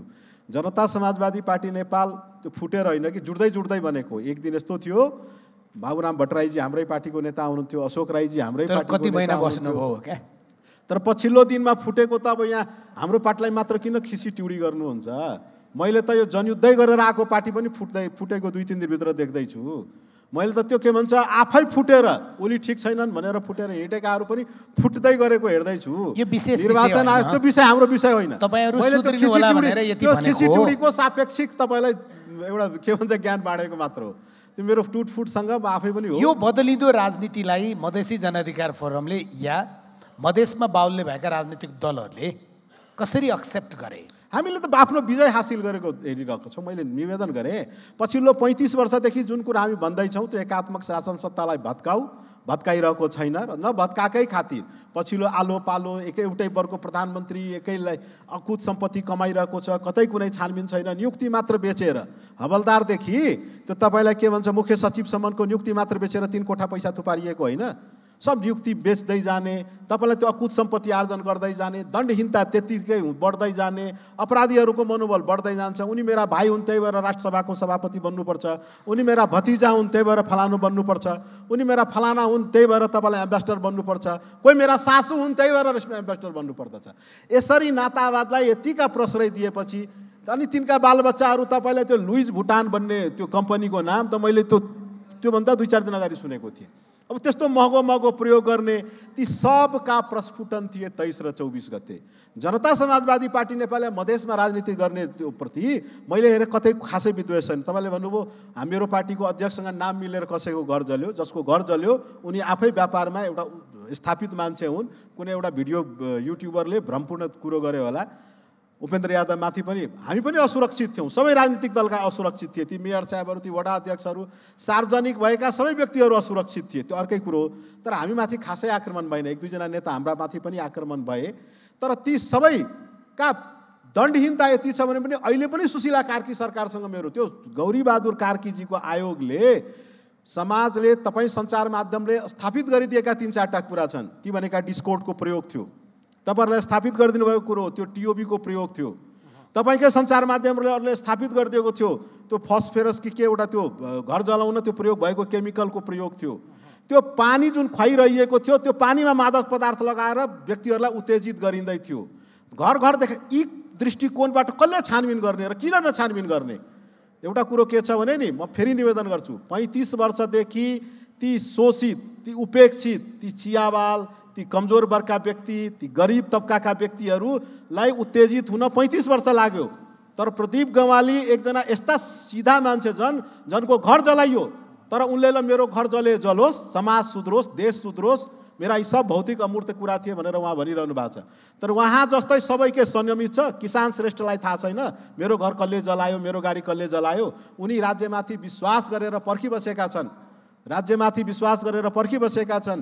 हे गृहमन्त्रीजी, हे छानबिन आयोग, हे प्रधानमन्त्रीजी, मलाई जसले आघात पुर्यायो त्यो माथि अपराध अथवा दण्ड देऊ भनेर भन्दैछन्, तर त्यतातिर ध्यानै छैन। समाजवादी पार्टी नेपाल सकिनेवाला छैन, सचिनेवाला छ। ध्यान दिनुपर्नेले यी विषयहरूमा ध्यान दियोस्। कम्तीमा पनि हिजो न्याय भएन, हिजो पक्षपात भयो भन्नेले आज चाहिँ फेरि व्यक्ति केन्द्रित र नियतवश कानुनको डन्डा चलाउन थाल्यो भने त्यो पनि प्रश्नको विषय हुँदै हो। म प्रदीप गेवालीकोमा आउँछु। समस्या कस्तो छ भने हामी 5 जना छौँ। समय सदस्यजी मेरो नजिक आफ्नै कामले आउनुभयो होला जस्तो लाग्छ। अब दोस्रो प्रश्नमा जाउँ। कसैले पनि के भन्दैन होला भने हामी सकिन्छौँ भन्दैन होला, राजनीतिक दल त्यसरी बना होइन होला। तर कतिपय अवस्था यस्तो हुन्छ उसको कृत्यका कारण राजनीतिक दलहरू इतिहासको गर्तमा हराउँछन्। त्यसो हुँदा अब सचिन नेकपा एमाले के गर्दैछ तपाईँले छोटोमा तर महत्त्वपूर्ण रूपमा बुलेटमा भन्नुहुन्छ? हस्, म बुलेटमै जान्छु। आजको समस्या 4वटा छ जस्तो मलाई लाग्छ। त्यो सापेक्षतामै दलहरूले आफूलाई पुनर्व्यवस्थित गर्ने हो। पहिलो, लोकतन्त्र सङ्कटमा छ, संविधान सङ्कटमा छ, संविधानले नचिन्ने सरकार बनेको छ। सरकार एउटा रियालिटी हो, हामीले स्वीकार गरेका छौँ, तर संविधानले यस्तो सरकारको परिकल्पना गर्दैन। त्यसो भएर हामीले संविधानलाई पुनर्सक्रिय पुनर्जीवित गर्नुपर्नेछ, मुर्छामा भएको संविधानलाई, लोकतन्त्रलाई लिकमा ल्याउनु पर्नेछ र एउटा एकाउन्टेबल सरकार बनाएर र एकाउन्टेबल जनप्रतिनिधि निकाय बनाएर यो अहिलेको घाइते अवस्थालाई चाहिँ निको पार्नुपर्नेछ। एक। दोस्रो, भ्रष्टाचारको बारेमा सशक्त ढङ्गले आवाज उठ्यो। यद्यपि कति कुराहरू अतिरञ्जित पनि छन्। म खास गरेर यहाँ आउनुभएका जेएनजी साथीहरूलाई आग्रह गर्छु, नेपो बेबी नेपो किड्स काफी भाइरल भयो, ट्रेन्डिङ भयो। त्यहाँ केही पात्रहरूको नाम आयो। अब श्रृङ्खला त अनावश्यक भिक्टिम हुनुभयो भन्ने मलाई लाग्छ। उहाँ मिस नेपाल हुनुमा, कुनै ब्रान्ड एम्बेसडर हुनुमा, म परराष्ट्र मन्त्री हुँदा नेपाल फ्रान्स दौत्य सम्बन्धको 70औँ वर्षको मैले गुडविल एम्बेसडर हामीले बनाएका थियौँ सरकारले। यी हुनुमा उहाँको बुवा विरोध खतिवडा हुनु, उहाँको आमा मुनु सेक्देल हुनुको कुनै दोष छ भन्ने लाग्दैन। त केही घटनाहरू होलान्, तर तपाईँहरूको बिचमा के छलफल चलेन अथवा यो एजेन्डा जसले बनाउनु भयो उहाँले के भन्नु भएन भने यही लोकतन्त्र हो नि त। पूर्व उपराष्ट्रपतिका 2-2जना छोराहरूले पनि मुद्दा खेप्नु पर्यो, जेल जानु पर्यो। पूर्व सभामुखका छोराछोरीहरू पनि जेल जानु पर्यो। पूर्व गृहमन्त्रीका छोरा स्टिल जेलमा छन्। नेपो बेबी मात्रै छैन है, लोकतन्त्रले होला, डिसप्रोपोर्सनेट पनि काम गरे होला, तर जानी जानी पक्षपात गर्दैन। त्यस कारणले भ्रष्टाचारको विरुद्ध कारबाहीहरू पनि भइरहेका छन् भन्ने नजाँदा सबै दलहरू भ्रष्ट, सबै नेताहरू भ्रष्ट भन्ने खालको न्यारेटिभ निर्माण भयो। यसलाई वस्तुनिष्ठ ढङ्गले तपाईँले बुझ्नुपर्छ भन्ने म ठान्छु। तर पनि मैले स्वीकार गर्ने कुरा के हो भने देशमा भ्रष्टाचार छ। म पनि सेवा लिन कुनै ठाउँमा गएँ भने कि त मैले आफ्नो पोजिसन देखाउनु पर्यो, भन्नु पर्यो म फल्नु हुँ भनेर। नर्मल ग्राहकको रूपमा गएँ भने, नर्मल क्लाइन्टको रूपमा गएँ भने मैले पनि सजिलै सेवा पाउँदैन, सुधार्न नसकेको सत्य हो। त यसलाई सच्याउनु पर्ने नै छ, नभए यही भ्रष्टाचारको भाइरसले हाम्रो डेमोक्रेसीलाई भित्रभित्रबाट सिद्ध्याउनेछ। तेस्रो कुरा हामीले गर्नुपर्ने छ रोजगारीका सृजनाहरू, जसले फ्रस्ट्रेसनको सबभन्दा ठुलो कारण चाहिँ अहिले नवपुस्ताहरू जो पढेर आउनु भएको छ तर रोजगारीका अवसरहरू सीमित छन्। अब बाहिर उहाँहरूको डेस्टिनेसन बनेको छ, तर जुन ढङ्गको ऱ्यापिड परिवर्तन आइरहेछ प्रविधिमा र उत्पादनमा पनि फोर्थ इन्डस्ट्रियल रेभोल्युसनले जसरी मानवीय श्रमलाई सङ्कुचित पार्दै पार्दै मेसिनीकृत गर्दैछ, भोलि त हाम्रा निम्ति वैदेशिक रोजगारीका अवसरहरू पनि एकदमै साँगुरिँदैछन्। यी 3-4वटा कुराहरूको सापेक्षतामा दलहरूले हेर्नुपर्छ। त्यसो हुँदा हामी के गर्दैछौँ त, नेकपा एमाले के गर्दैछ आफूलाई मोर रिलेभेन्ट बनाउन? फर्स्ट हाम्रो तपाईँहरूको दलको संरचनागत कुरा, दलको अब यो राष्ट्रिय विषय तपाईँले उठाउनु भएको छ, त्यसलाई हेर्ने र कार्यान्वयन गर्ने दृष्टि हो। त्यसको निम्ति दल भन्दा बित्तिकै 4वटा कुरामा हेर्नुपर्छ भन्ने मलाई लाग्छ। दल भनेको नेतृत्व पनि हो, तर त्योभन्दा बढी दल नीति हो, दलका विभिन्न सदस्यहरूलाई जोड्ने त्यसको विधि हो, र how they communicate, how do they perform, यो कुरा होला। उनीहरूको शैली र कार्य सम्पादनको कुरा होला। त्यसो भएर दलहरू कहाँ सचिन्छन् भन्दा ठक्क यो नेता फेरि दोहोरिन्छ कि दोहोरिन्न भन्नेबाट गइयो भने कहीँ पनि पुगिँदैन। मैले अघिल्लो राउन्डमा पनि यो कुरा गरेँ। हामी यी 4वटै कुरामा गर्दैछौँ। अस्ति भर्खरै सकिएको केन्द्रीय कमिटीको बैठकका 2टा निर्णय यहाँ सान्दर्भिक हुन्छ होला भन्ने म ठान्दछु। पहिलो हामीले के भन्यौँ भने यति धेरै प्रश्न उठ्यो, प्रश्न उठिसकेपछि हामीले भन्यौँ ओके यो 47 सालदेखि यतापट्टिकै, तर एउटा बिग प्रश्न उठ्छ। यहाँ पनि अघि मनिषजीले पनि त्यही भन्नुभयो, कुन्तीजीले पनि त्यही भन्नुभयो, गएको 30 वर्ष 35 वर्ष के त्यसोभन्दा अगाडि रामराज्य थियो त? डेफिनेटली थिएन होला। त्यसो भने एउटा बेन्चमार्क बनाऊ, कहिलेबाट गर्ने हो? जहिलेबाट गराए पनि हामी खुसी छौँ। 57 सालमा यही प्रदीप गेवाली हो पार्लिमेन्टमा, हामीले चाहिँ त्यहाँ त्यति बेला पनि यस्तै उठ्यो।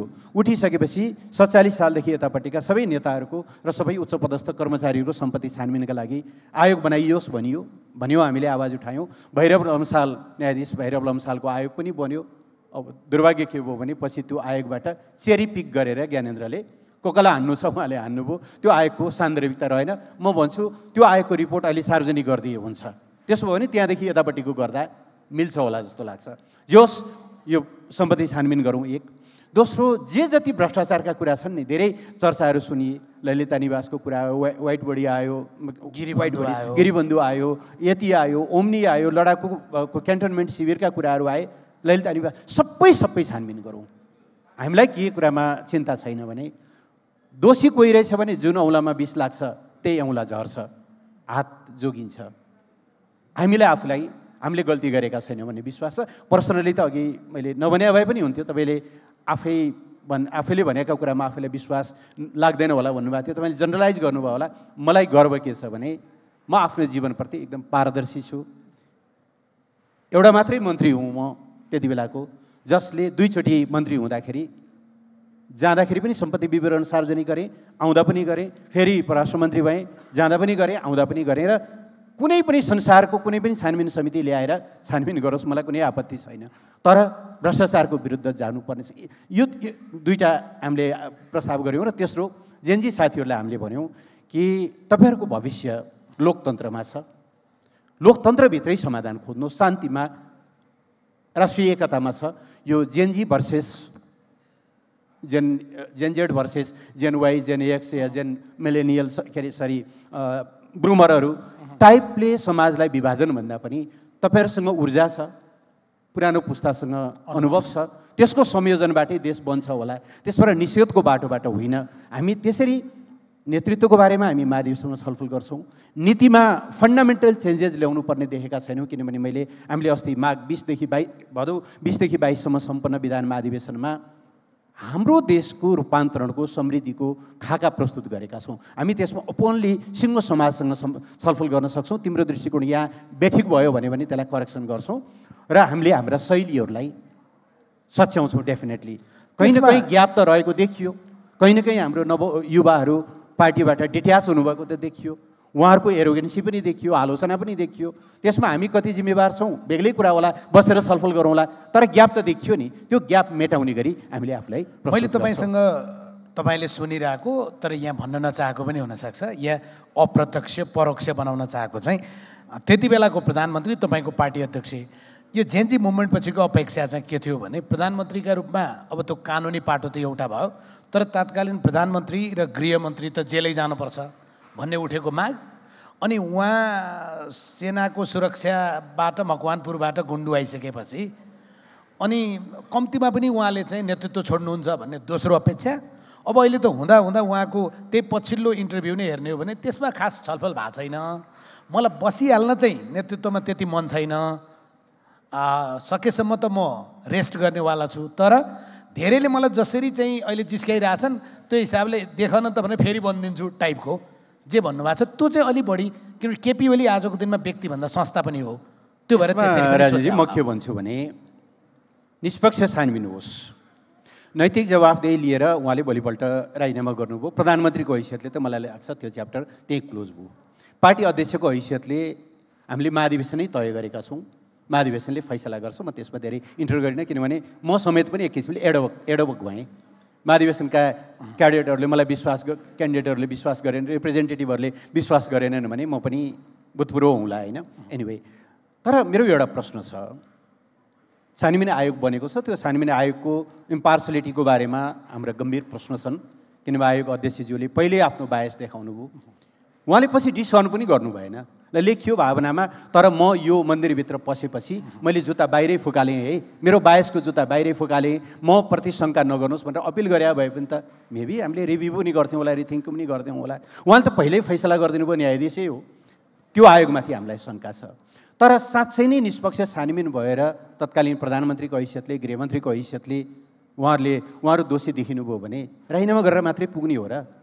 त्यसबाट निष्पक्ष छानबिन होस् भनेका छौँ। यसमा एमालेको कुनै अर्गेलाइ भयो भन्ने त मलाई लाग्दैन। निष्पक्ष छानबिन होस्, दोषी हो भने यस कारणले हामीले विधिको शासन ल्याएका हौँ कि सबै हामी बराबर हौँ। Thank you. म प्रदीप पौडेल कहाँ जान्छु। तपाईँले पनि नेपाली कङ्ग्रेस हामी सकिन्छौँ त भन्नुहुन्न होला, जनताले राख्छन् कि सक्छन् त चुनावमा देखिने कुरा भयो।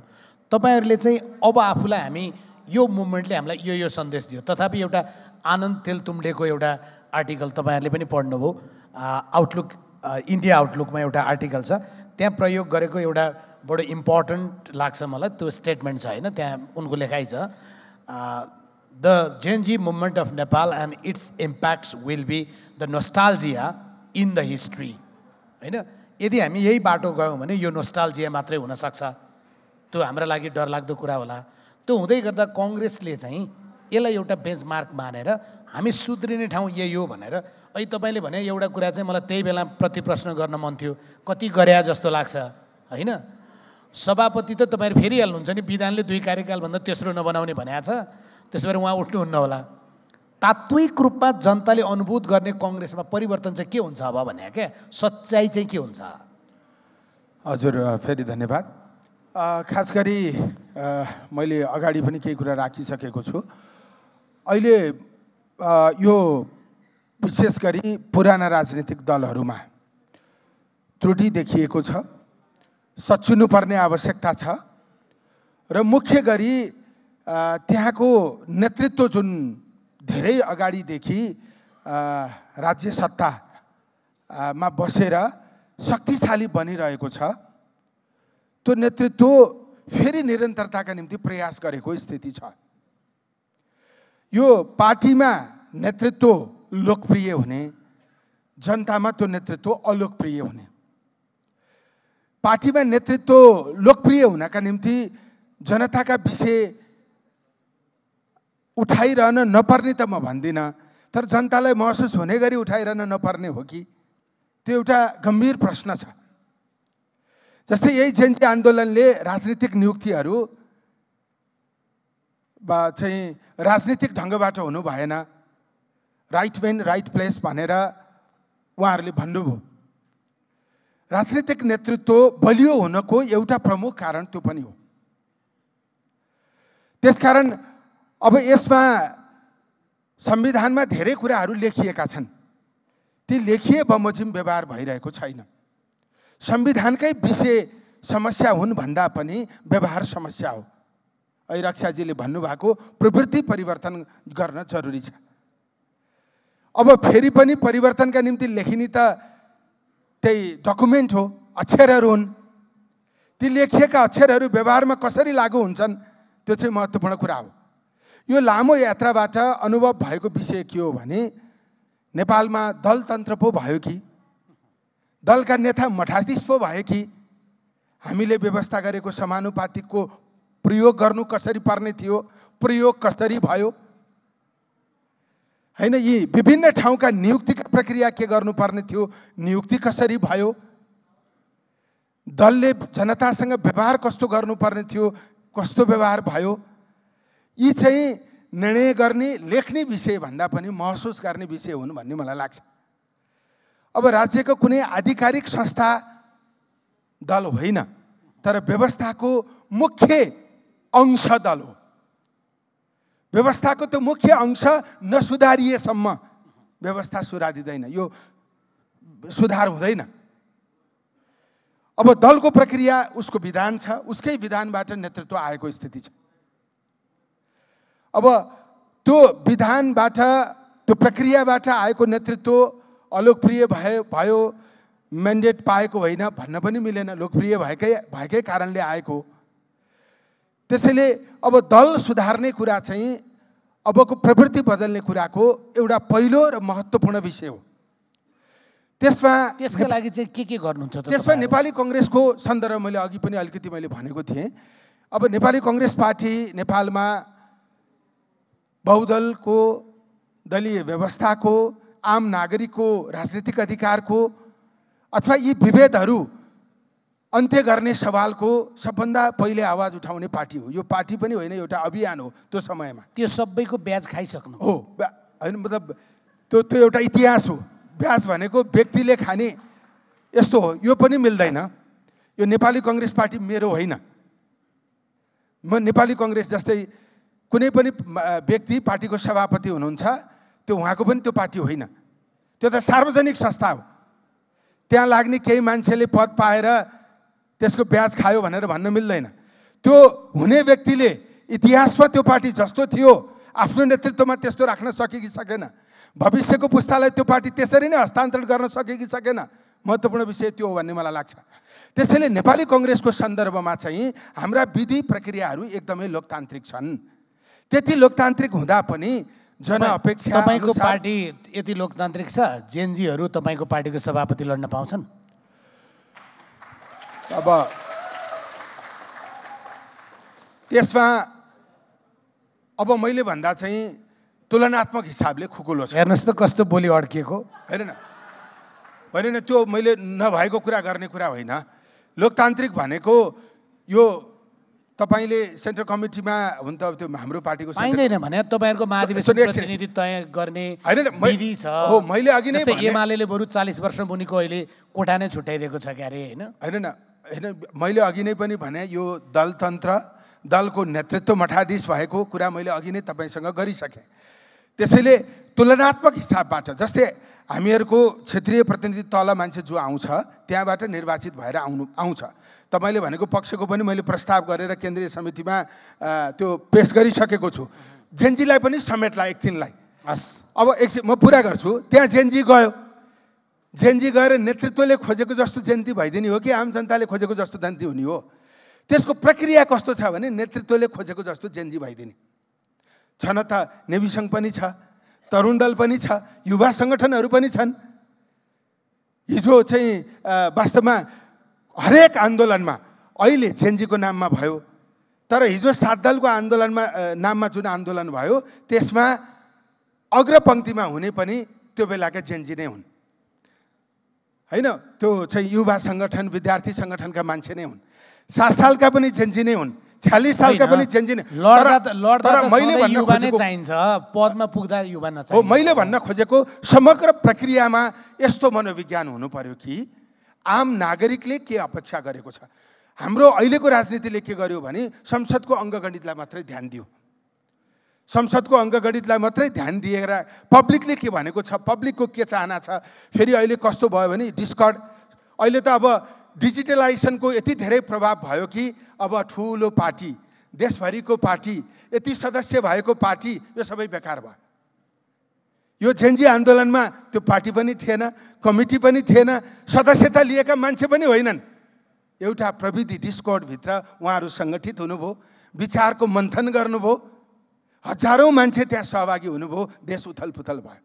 त्यसैले पुराना पार्टीले आजको समयमा सङ्गठन गर्ने तौर तरिका फेर्न जरुरी छ, विधि फेर्न जरुरी छ, नागरिकसँग जोडिने अहिलेको पद्धतिलाई पूर्ण रूपमा फेर्न जरुरी छ, अनि विचारमा प्रष्ट हुन जरुरी छ। वैचारिक पक्षबाट अझै प्रष्टताको जरुरी छ। प्रदीपजी, अब यसमा नेपाली कांग्रेस तपाईँ पाउनुहोस् न, तपाईँ र म जहाँ बसेर अहिले कुराकानी गरिरहेछौँ, सम्झियो भने आजभन्दा 21-22 वर्ष अगाडि यसैको छेउको एउटा हलमा तपाईँ र म भाषण गरिरहेको थियौँ क्या। त्यसपछि भाषण हामीलाई एकदम राम्रो आउँछ, यो थाहा छ। तर एउटा चिज भनिदिनुहोस् त, नेकपा एमाले चुनावमा जाँदाखेरिमा त्यति बेला प्रत्यक्ष निर्वाचित प्रधानमन्त्री होइन, नेपाली कांग्रेस त जहिले पनि संसदीय प्रणालीको हिमायती, खास गरी मनिषजीलाई र प्रदीप गेवालीजीलाई बढी थाहा छ। संविधानमा यही संसदीय व्यवस्था राख्ने र संसदबाट निर्वाचित हुने प्रधानमन्त्री र सेरोमोनियल राष्ट्रपति राख्ने हाम्रो जुन व्यवस्था छ, त्यसमा इफ बट गर्नै हुँदैन भन्ने पार्टी नेपाली कांग्रेस हो। त्यो नेपाली कांग्रेसले अहिले जेन्जी आन्दोलनको एउटा मूल मुद्दा छ प्रत्यक्ष निर्वाचित कार्यकारी, त्यो विषय बोकेर जान सक्छ। अब यो प्रत्यक्ष निर्वाचित कार्यकारीमा त अब पहिले भन्दा अहिले धेरै कुराहरू उठेका छन्। कांग्रेस जान सक्छ? कांग्रेस जाँदै छैन, म त्यता जाँदै छैन। पहिला म तपाईँलाई अनुरोध गर्छु, जाँदै छैन यसको अर्थ यथास्थितिबाट चल्न सक्दैन। यो मेरो विचारमा कांग्रेसको पनि निष्कर्ष भन्छ। यसले स्थिरता दिन सकेन, यो प्रश्न छ। यसले अहिलेको संसदीय अभ्यासले यसले स्थिरता दिन सकेन। यसलाई परिमार्जन कि गर्ने प्रस्ताव ल्याउँ कि प्रत्यक्ष कार्यकारीमा जाउँ, यो कुरा कांग्रेसभित्र पनि उठेको स्थिति छ। त्यसकारण अब संविधानका कैयन व्यवस्थाहरू समय सापेक्ष बन्न सकेको स्थिति छैन, त्यसमा कांग्रेसभित्र पनि कुरा उठिरहेको स्थिति छ। कैयन विषयमा हामीले पार्टी चलाउने विषय मात्रै होइन, भ्रष्टाचारको विषय मात्रै होइन। तत्त्वबोध यो त खालि एउटा स्टार्टर हो। यस्तो बहस यो राष्ट्रहित सर्वोपरिले थप गर्दै जाओस्, म तपाईँलाई क्षमा माग्छु। मतलब म अन्तिममा के भन्छु भने यी विषयहरू अहिले पुरै नेपाली कांग्रेसमा उठिरहेको छ। अब कांग्रेसले विधि निर्धारण गर्ने, नेतृत्व चयन गर्ने उसको आफ्नो प्रक्रिया छ। त्यो प्रक्रियाभित्र बसेर हामीले जेन्जी आन्दोलनले उठाएका सबै विषयहरूलाई आत्मसात गर्ने कोसिस गरेका छौँ।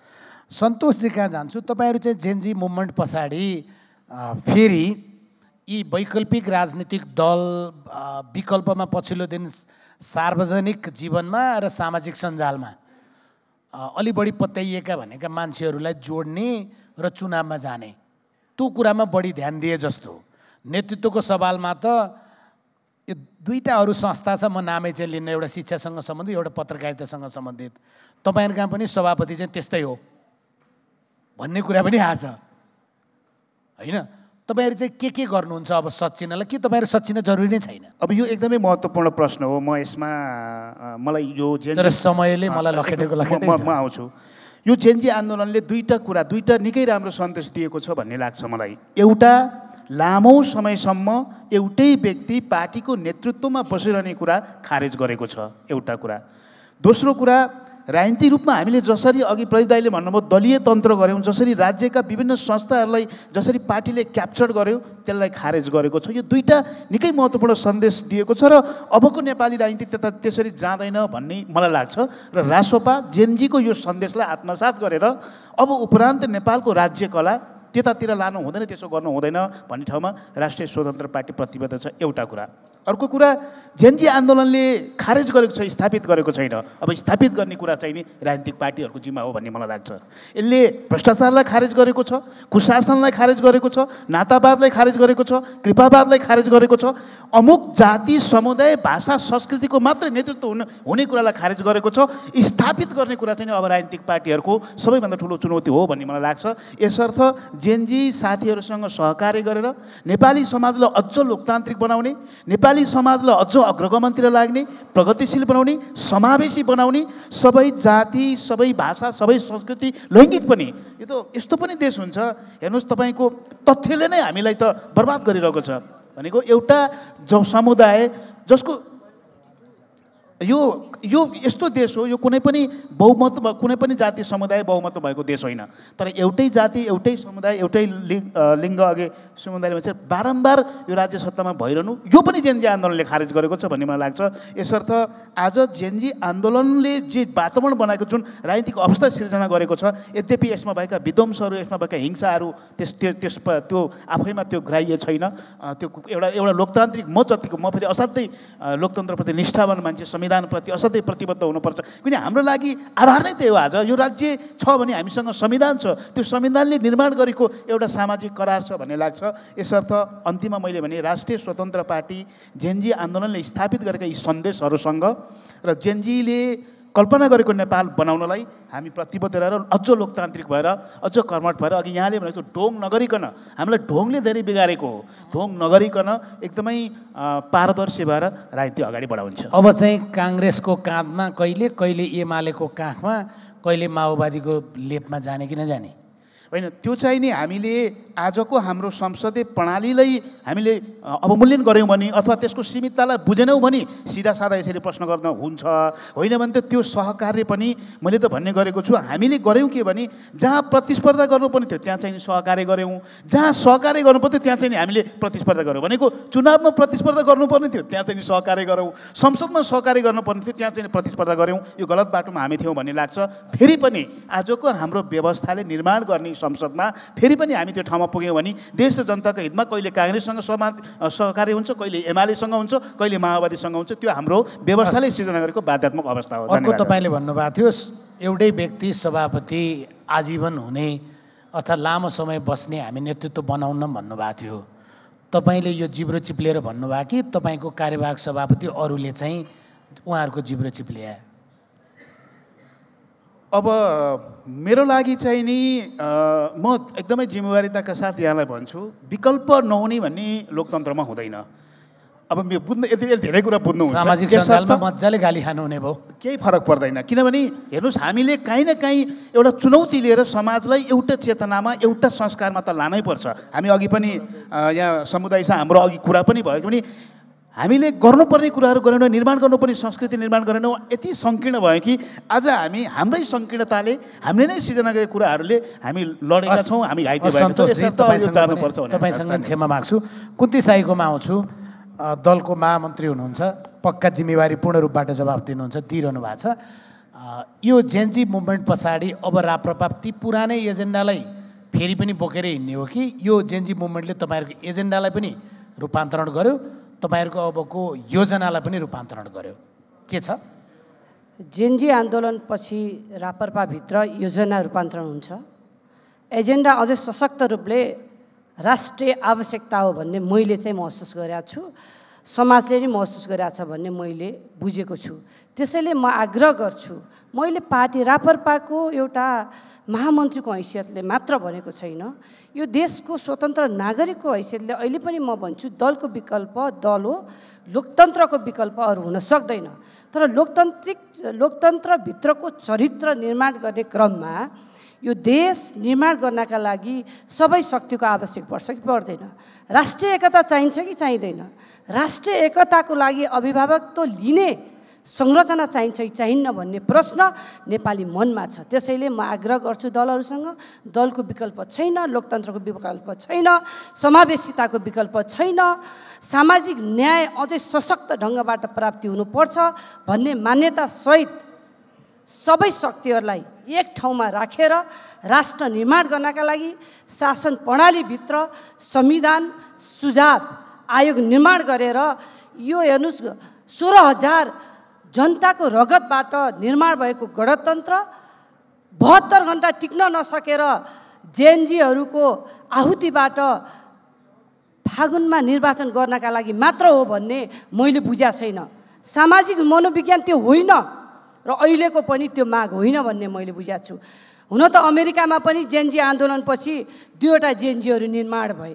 त्यस्तै हाम्रो समाजमा जेएनजी भनेको त्यो विचार हो, त्यो उत्पीडन हो, त्यो पीडा, त्यो महसुस हो, त्यो भोगाइ हो। त्यो भोगाइ, उत्पीडन, महसुस, पीडालाई एकत्रित गरेर अब पनि गम्भीर भएर यो देश निर्माण गर्ने हो भने सबै शक्तिलाई एक ठाउँमा ल्याएर राष्ट्र एकता कायम गर्नका लागि अहिले पनि म भन्छु, हुन त मलाई राजासहितको प्रजातन्त्र लोकतन्त्र भन्ने बित्तिकै यो चाहिँ प्रतिगामी, तर म घन्टौँ बहस गर्न तयार छु यो विचारमा। त्यसैले अहिलेको झन आवश्यकता हो, यो विचारमा रापरपा अडिग छ, तर योजनामा र अहिले पनि दलहरूबाट साथीहरूबाट आयो, विधिबाट दल चल्यो, विधिभित्रका व्यवस्थाबाट नेतृत्व चल्न सकेका छैनन् दलभित्र, आन्तरिक चरित्र लोकतान्त्रिक बन्न सकेको छैन दलभित्र।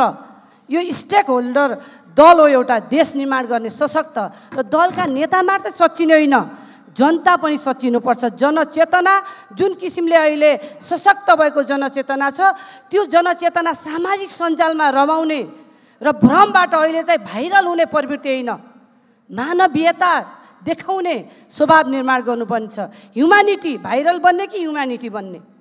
भाइरलबाट समाज चल्दैन। त्यसैले सबै साथीहरूले सोच्ने बेला आएको छ, अब हामी मानवीयता बनाऊँ, हामी सामाजिक प्राणी बनाऊँ। मेरो समाज र देश र जनता र माटोले के खोजेको छ?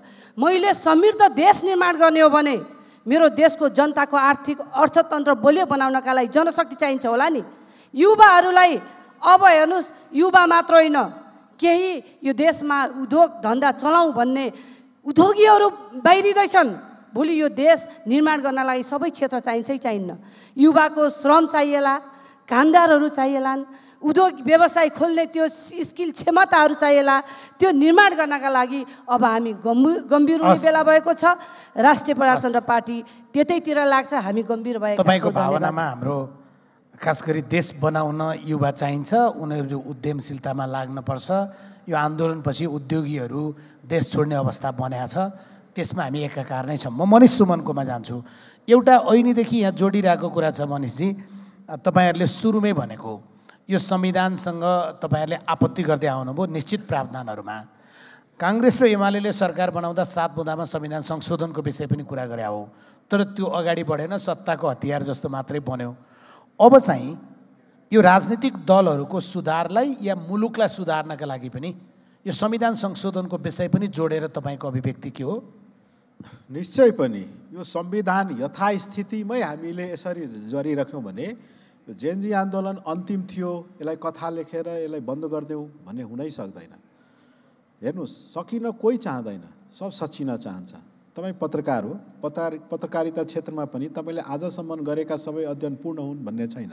नित्य दिन तपाईँ फेरि अनलाइन पढ्नुहुन्छ, विद्वानहरूको आर्टिकल पढ्नुहुन्छ, विभिन्न पुस्तक पढ्नुहुन्छ। हामी राजनीतिक कार्यकर्ता हौँ, हामी दैनिक आज एउटा भोजमा गयौँ, त्यहाँका सबै भोटर मेरो भइगए, अब जानै पर्दैन क्षेत्र भन्ने होइन। दैनन्दिन त्यहाँ गएर चिने नचिनेकोलाई पनि साइकल रोकेर नमस्कार काका, नमस्कार बुवा भनिरहेका हुन्छौँ। किनभनेपछि 5 वर्षपछि एक दिन निर्वाचन हुन्छ र त्यो निर्वाचनमा मलाई मत दिन्छ। अर्थात् हामी सचिनै पर्ने एउटा बाध्यता छ। र मैले के देखेको छु भने अहिले यो यत्रो जेएनजी विद्रोहपछि र यो रूपान्तरणहरूलाई यसरी अध्ययन गर्दा 84मा हुनुपर्ने चुनाव 82मा भइरह्यो होइन, 84मा हुनुपर्ने चुनाव 82मा हुँदैछ, हुन्छ कि हुँदैन थाहा छैन, तर हुँदैछ भने एउटा आयोजन गरिएको छ। त्यो बाहेक केही फाइदा छैन। संविधान संशोधन गरेर हामीले चुनाव मात्रलाई केन्द्रबिन्दु बनाऊँ, अरू संशोधन गर्दै गरौँला, मधेसियालाई नागरिकता बाँड्दै गरौँला, अधिकार दिँदै गरौँला, जनजातिको पहिचान दिँदै गरौँला, त्यो अर्को संसदबाट पनि गर्न सकिन्छ। तर जुन चुनाव आसन्न गरिएको छ त्यो चुनाव त्यही 84को ठाउँमा 82मा गर्ने भन्यो भनेपछि जुन एमाले विरुद्ध विद्रोह छ जेएनजीको, ऊ त 80बाट 40मा आउँछ, त्योभन्दा त घटी हुँदैन होला नि। काङ्ग्रेस पनि त्यही 80बाट 40मा आउँछ, त्योभन्दा घटी त हुँदैन होला नि। जेएनजीको कुनै पार्टी नै खुल्यो भने पनि उसले नै त्यही 40-45 सिट ल्याउँला, धेरै लोकप्रिय भयो भने त्योभन्दा बढी त ल्याउँदैन होला नि। फेरि त्यही हङ पार्लियामेन्ट हुने हो, फेरि सांसद खरिद बिक्री हुने हुन्, फेरि यसरी नै मेरो पार्टी जस्तो यो माओवादी जस्तो पार्टीहरू फुटिहिँड्ने हुन्, एजेन्सीहरूले काम गरिराख्ने हुन्। र त्यो चुनाव पनि फेरि त्यही एमक्यूको आधारमा हुँदैछ, मनी मसल र मास। हामी मतदाताहरू फेरि पैसा नदिएकोलाई भोट नदिने, मासु नखुवाएकोलाई भोट नदिने, दारू नखुवाएकोलाई भोट नदिने, आफ्नो जात बाहेककोलाई भोट नदिने, होइन, आफ्नो पार्टी बाहेककोलाई भोट नदिने। अर्थात् त्यो निर्वाचन फेरि त्यही पद्धतिको निर्वाचन र त्यसैका लागि भइरहेको छ भने यो निर्वाचनको कुनै महत्त्व छैन। जेएनजी आन्दोलनमा शहादत प्राप्त गर्नेको शहादतले पनि पाउँदैन, कुनै पनि प्रकारको फरक आउनेवाला छैन। त्यही भएर संविधान संशोधन गर्नको लागि पनि हामी तयार रहनु पर्दछ। एउटा माध्यम त सिधा हो, संसदबाटै संविधान संशोधन हुन्छ, तर पछिल्ला दिनमा हामीले देखेका छौँ सडकबाट पनि धेरै संशोधनहरू भएका छन्। सडकको यो उपलब्धिलाई कुन विधिले संस्थागत गर्ने होस् गर्नुहोस्, तर यो पद्धतिको निर्वाचनले केही हुनेवाला छैन। फेरि तपाईँले भनेको निर्वाचन पद्धति नै परिवर्तन गर्न पर्यो, एकदम गर्नुपर्दछ। निर्वाचन कसरी गर्ने, एक लाइनमा सपाट भन्ने हो भने पूर्ण समानुपातिक निर्वाचन प्रणाली लागू गर्नुपर्दछ। त्यो निर्वाचन गरियो भने यो पैसा, यो मसल, यो बुथ क्याप्चरिङ, यी कुराहरूले कतै महत्त्व राख्दैनन्। त्यसले तपाईँलाई समावेशी समानुपातिक निर्वाचन तरिकाले तपाईँलाई मान्छेको प्रतिनिधित्व हुन्छ। हस्, तपाईँहरू सबैजनालाई, किनभने तपाईँहरू आफै घन्टौँसम्म यो देशका विषयमा चिन्ता र चिन्तन गर्न सक्ने मान्छे हो। यति समयमा योभन्दा धेरै प्रश्न सोध्न सकिँदैन थियो। मलाई दर्शक दीर्घामा पनि, किनभने समय सकिया छ, तपाईँहरूले बोल्ने र सोध्ने धेरै प्रश्न त मैले सोधेको छु जस्तो लाग्छ। अब सतीक्षाजी, हामी 1-2टा प्रश्न लिन सक्छौँ? हात उठाइसक्नुभयो। हामी 2वटा मात्रै प्रश्न लिन सक्छौँ। सो म राजेन्द्रजीलाई अनुरोध गर्न चाहन्छु, कसको प्रश्न लिनुहुन्छ? साथीहरू माइक दिनुहोस्। तपाईँहरूले प्रश्न मात्रै सोधिदिनु भयो र उहाँहरूले सिधा जवाफ दिइदिनु भयो भने अझ बढी समावेशी बनाउन सकिन्छ, तपाईँहरूको भावनाको पनि प्रतिनिधित्व हुन्छ। हस्, धन्यवाद यो प्लेटफर्म प्रोभाइड गरिदिनु भएकोमा। म युजन राज भण्डारी, स्टुडेन्ट हो र जेएनजी प्रतिनिधि पनि हो।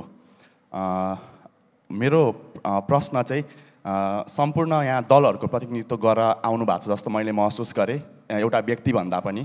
त्यही भएर जुन यो टाइटल छ बदलिँदो राजनीति, सच्चिँदै कि सकिँदै दल, यदि तपाईँहरू सच्चिँदै हो भने लोकतान्त्रिक मूल्य मान्यतालाई मानेर फागुन 21 को चुनावमा आउन रेडी हुनुहोस्। यदि तपाईँहरू फेरि यो 22 गते फर्किन चाहनुहुन्छ भने तपाईँहरू सकिँदै हुनुहुन्छ। र जुन यो भनौँ न प्रतिनिधि सभा विघटन भयो, असंवैधानिक छ भन्ने कुराहरू आइराख्दा चाहिँ प्रतिनिधि सभा विघटन किन भयो भन्ने कुरा चाहिँ महत्त्वपूर्ण छ। प्रतिनिधि सभा कसको? त्यो त जनताको प्रतिनिधित्व गर्ने त्यहाँ व्यक्तिहरू हुनुपर्ने होला। तर जुन यो भदौ 23 को घटनामा प्रतिनिधि सभाको प्रतिनिधिहरू जनताको प्रतिनिधि भएन, उहाँहरू सत्ताको प्रतिनिधि गर्नुभयो, जनताको लागि आवाज उठाउनु भएन। युजन प्रश्नमा गइयो भने, किनभने मलाई थाहा छ तपाईँ जेएनजी मुभमेन्टको एउटा महत्त्वपूर्ण सदस्य हुनुहुन्थ्यो, अहिले समयले चाहिँ हामीलाई तपाईँलाई रोक्नुपर्ने अप्ठ्यारो बनाएको छ। म प्रश्नमा गएँ। मेरो प्रश्न चाहिँ नेकपा एमालेको महासचिवज्यूलाई छ। तपाईँहरूलाई यो आन्दोलन प्रतिक्रान्ति लाग्छ कि के लाग्छ?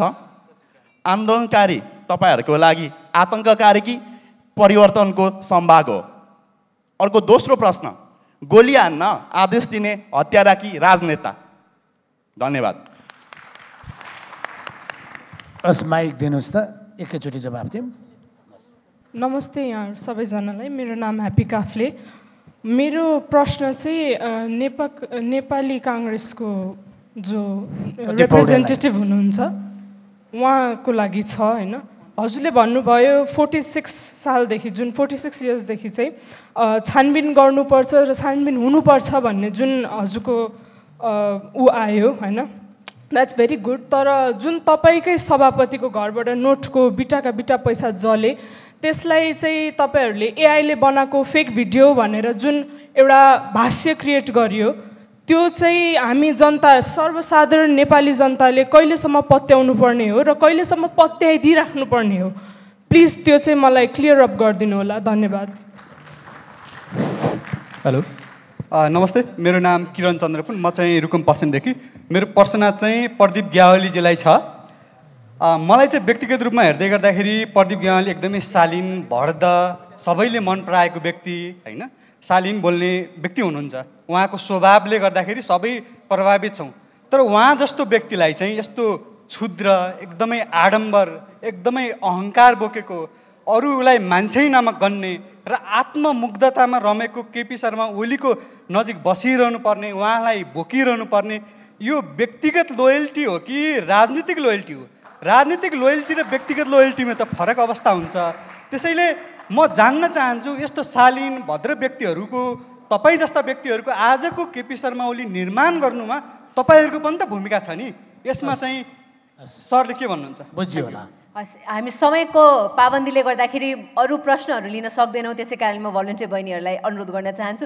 यसपछि हामी लन्च ब्रेकतर्फ गइरहेका छौँ, उहाँहरू पनि सायद लन्च ब्रेकमा समावेश हुनुहुनेछ र यो अझै बढी प्रश्न तपाईँले त्यति बेला सोध्न सक्नुहुनेछ, म जानकारी दिन चाहन्छु। समय बचाउनुको लागि मैले राजनीतिलाई पनि पर्खिनँ। मसँग लक्षित दुईजना साथीहरूले प्रश्न गर्नुभएको छ, धेरै धेरै धन्यवाद। बाधे बाधे जायते तत्त्वबोध भन्छ, एप्रोचहरूमा हामी एउटै ठाउँमा नहुन सक्छौँ, तर म तपाईँहरूको भावनालाई रेस्पेक्ट गर्छु। योजनीजीले एउटा प्रश्न गर्नुभएको छ, निर्वाचनमा भाग लिएनन् भने दलहरू सकिन्छन्। अफकोर्स, तर मेरो तपाईँसँग छलफल गर्ने समय छैन। जे माहौल छ नि, पहिलो फागुन 21मा साँच्चै चुनाव होला? मेरो यो प्रश्नको जवाब मैले पाइरहेको छैन।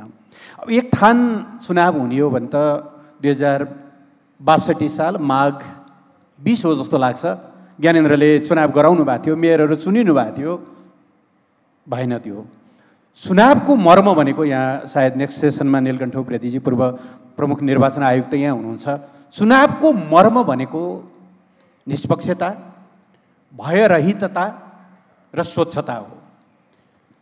आज तपाईँ बानेश्वर चोकमा जानुहोस्, एकजना ट्राफिक पुरुष या महिला उभिनु भएको छ, तपाईँ रातो बत्तीमा बाटो काट्नुहोस् आफ्नो पर्सनल रिस्कमा, तपाईँलाई सिटी फुकेर तपाईँको लाइसेन्स तान्ने उहाँहरू आँट गर्नुहुन्न, किनभने यति डिमोरलाइज छ। जे भयो भदौ 24 गते महाराजगञ्जमा, जे भयो कोटेश्वरमा, जहाँ जे भयो बागमतीमा नाङ्गै कुदाउने, यो स्थितिभित्र रियल चुनाव हुन गइरहेको छ। र यदि हाम्रा मनका आशंकाहरू दूर हुन्छन् भने नेकपा एमाले चुनावमा भाग लिन्छ र जनताले जे सजाय दिनुहुन्छ या जे अवार्ड गर्नुहुन्छ हामी स्वीकार गर्छौँ। एक। दोस्रो, यो भदौ 23-24 को घटनाको बारेमा सुन्नु भएको छ, हामीले त्यसलाई दुई भागमा राखेका छौँ। बिहान 9 बजे तपाईँहरू माइतीघर मण्डलमा जम्मा भएर बानेश्वरमा निषेधित क्षेत्रसम्म जाँदासम्म त्यो आन्दोलन तपाईँहरूको थियो, ती एजेन्डाहरू तपाईँहरूका थिए र त्यसमा हामी सँगै छौँ। त्यसपछि त्यो एजेन्डा जसरी हाइज्याक भयो, जस्ता पात्रहरूले मुठभेडमा लगे र भोलि त्यसैलाई न्यू बनाएर जे देश दहनु भयो, त्यो चाहिँ प्रतिक्रान्ति हो। तपाईँहरू आन्दोलनकारी हो, तपाईँहरूको भावना इनोसेन्ट हो, तपाईँहरू देशलाई केही गरौँ भन्ने हो, तर दुर्भाग्य कि त्यसको बाहनामा देशले साह्रै ठुलो मूल्य चुकाए। त्यही भएर मैले अघिल्लो सेसनमा भनेको थिएँ कि यो तपाईँहरूले आफूलाई त्यो हिंसाबाट, त्यो ध्वंसबाट तपाईँहरूले आफूलाई अलग गर्नुपर्छ। त्यसो गर्दा नै तपाईँहरूले देशमा राम्रो कन्ट्रिब्युट गर्न सक्नुहुन्छ, किन देश तपाईँहरूको हो। जहाँसम्म यता मेरो मित्रले सोध्नु भएको थियो पर्सनल लोयल्टी कि पोलिटिकल लोयल्टी, मेरो पहिलो लोयल्टी देशप्रति हो, त्यसपछि जनता, डेमोक्रेसीप्रति हो, पार्टी। यी सबै कामका निम्ति पार्टी चाहिन्छ र पार्टीका निम्ति नेता चाहिन्छ, स्वाभाविक रूपले मेरो लोयल्टी हो। तर तपाईँले केपी ओलीको जुन एउटा तस्बिर प्रस्तुत गर्नुभयो, तपाईँले अर्को तस्बिर बिर्सिनुभयो। यो देशमा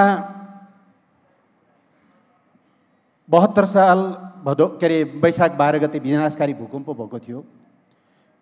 मान्छेहरू औषधि नपाएर छटपटिरहेका थिए, 8 लाख परिवार टेन्ट मुनि थिए, देशमा नाकाबन्दी भयो।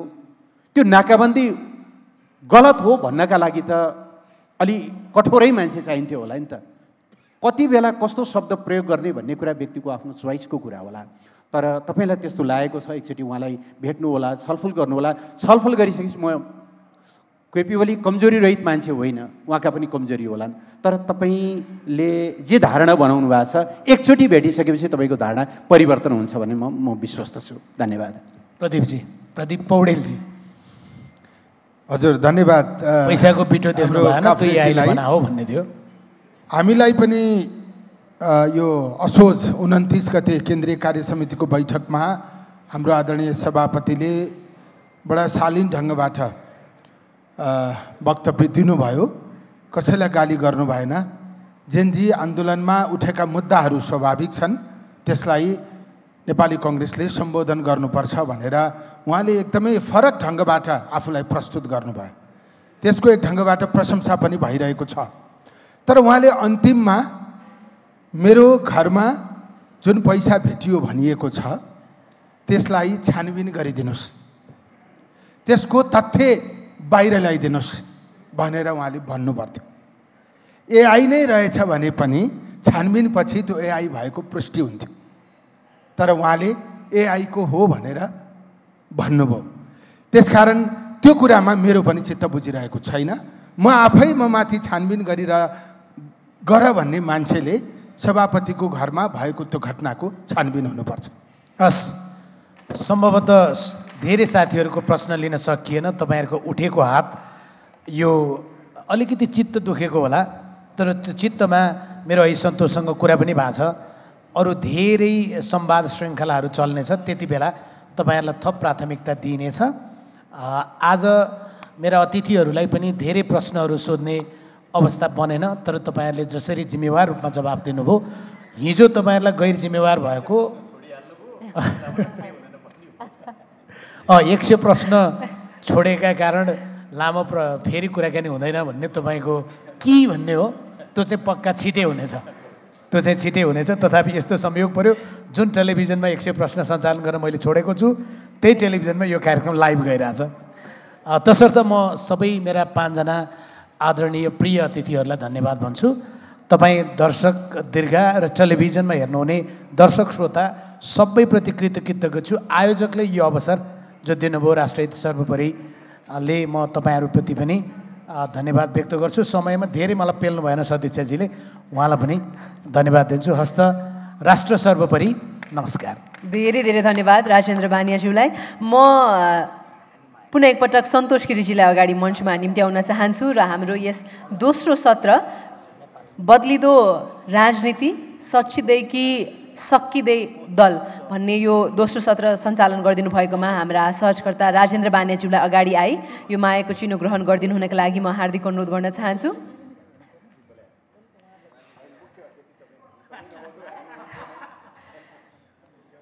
गम्भीर र निकै नै महत्त्वपूर्ण प्रश्नहरू सोधिदिनु भएकोमा हामी राजेन्द्रजीलाई धेरै धेरै धन्यवाद ज्ञापन गर्दछौँ।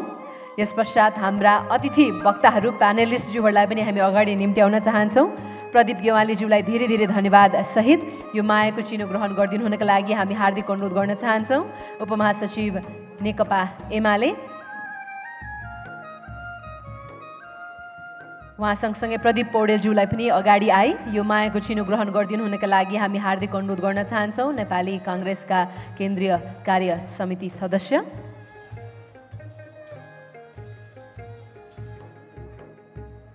राष्ट्रहित सर्वोपरि यो कार्यक्रममा हामी छौँ। हामीलाई हिमालय टेलिभिजन र हिमालय प्रिमियममा लाइभ हेरिरहनु भएका सम्पूर्ण अतिथि महानुभावहरूलाई धेरै धेरै धन्यवाद। सन्तोष परियारज्यूलाई पनि अगाडि आइदिनु हुनको लागि हामी हार्दिक अनुरोध गर्न चाहन्छौँ। राष्ट्रिय स्वतन्त्र पार्टीका केन्द्रीय सचिवालय सदस्य हामीले लन्चको व्यवस्था पनि गरेका छौँ। लन्चमा सहभागी भइदिनु हुनका लागि पनि यहाँ उपस्थित सम्पूर्ण अतिथि महानुभावहरूलाई म हार्दिक अनुरोध गर्न चाहन्छौँ। हामीसँग 15 मिनट मात्रै बाँकी रह्यो लन्चका लागि, अलि सम्भव नहोला, सो यसलाई थोरै हामी अवश्य पनि बढाउनेछौँ। यसै गरी कुन्ती कुमारी शाहीज्यूलाई पनि अगाडि आइदिनका लागि हामी हार्दिक अनुरोध गर्न चाहन्छौँ। राष्ट्रिय प्रजातन्त्र पार्टीका महामन्त्री हुनुहुन्छ, उहाँलाई पनि हामी धेरै धेरै धन्यवाद ज्ञापन गर्न चाहन्छौँ यो दोस्रो सत्रमा आफ्ना कुराहरू अगाडि राखिदिनु भएकोमा। र कुन्तीजी सँगसँगै मनिष कुमार सुमनज्यूलाई पनि अगाडि आइदिनु हुनको लागि हामी हार्दिक अनुरोध गर्न चाहन्छौँ। जनता समाजवादी पार्टीका प्रवक्ता हुनुहुन्छ, उहाँलाई पनि यो मायाको चिनो ग्रहण गरिदिनु हुनका लागि हामी हार्दिक अनुरोध गर्दछौँ। र सम्पूर्ण अतिथि वक्ताहरूलाई पनि अगाडि एउटा ग्रुप फोटोग्राफमा समावेश भइदिनु हुनका लागि म हार्दिक अनुरोध गर्न चाहन्छु। र यो ग्रुप फोटोग्राफ सँगसँगै हाम्रो यस कार्यक्रम राष्ट्रहित सर्वोपरिको दोस्रो सत्रको पनि हामी अन्त्यतर्फ आएको जानकारी म यहाँहरू सम्पूर्णलाई गराउन चाहन्छु।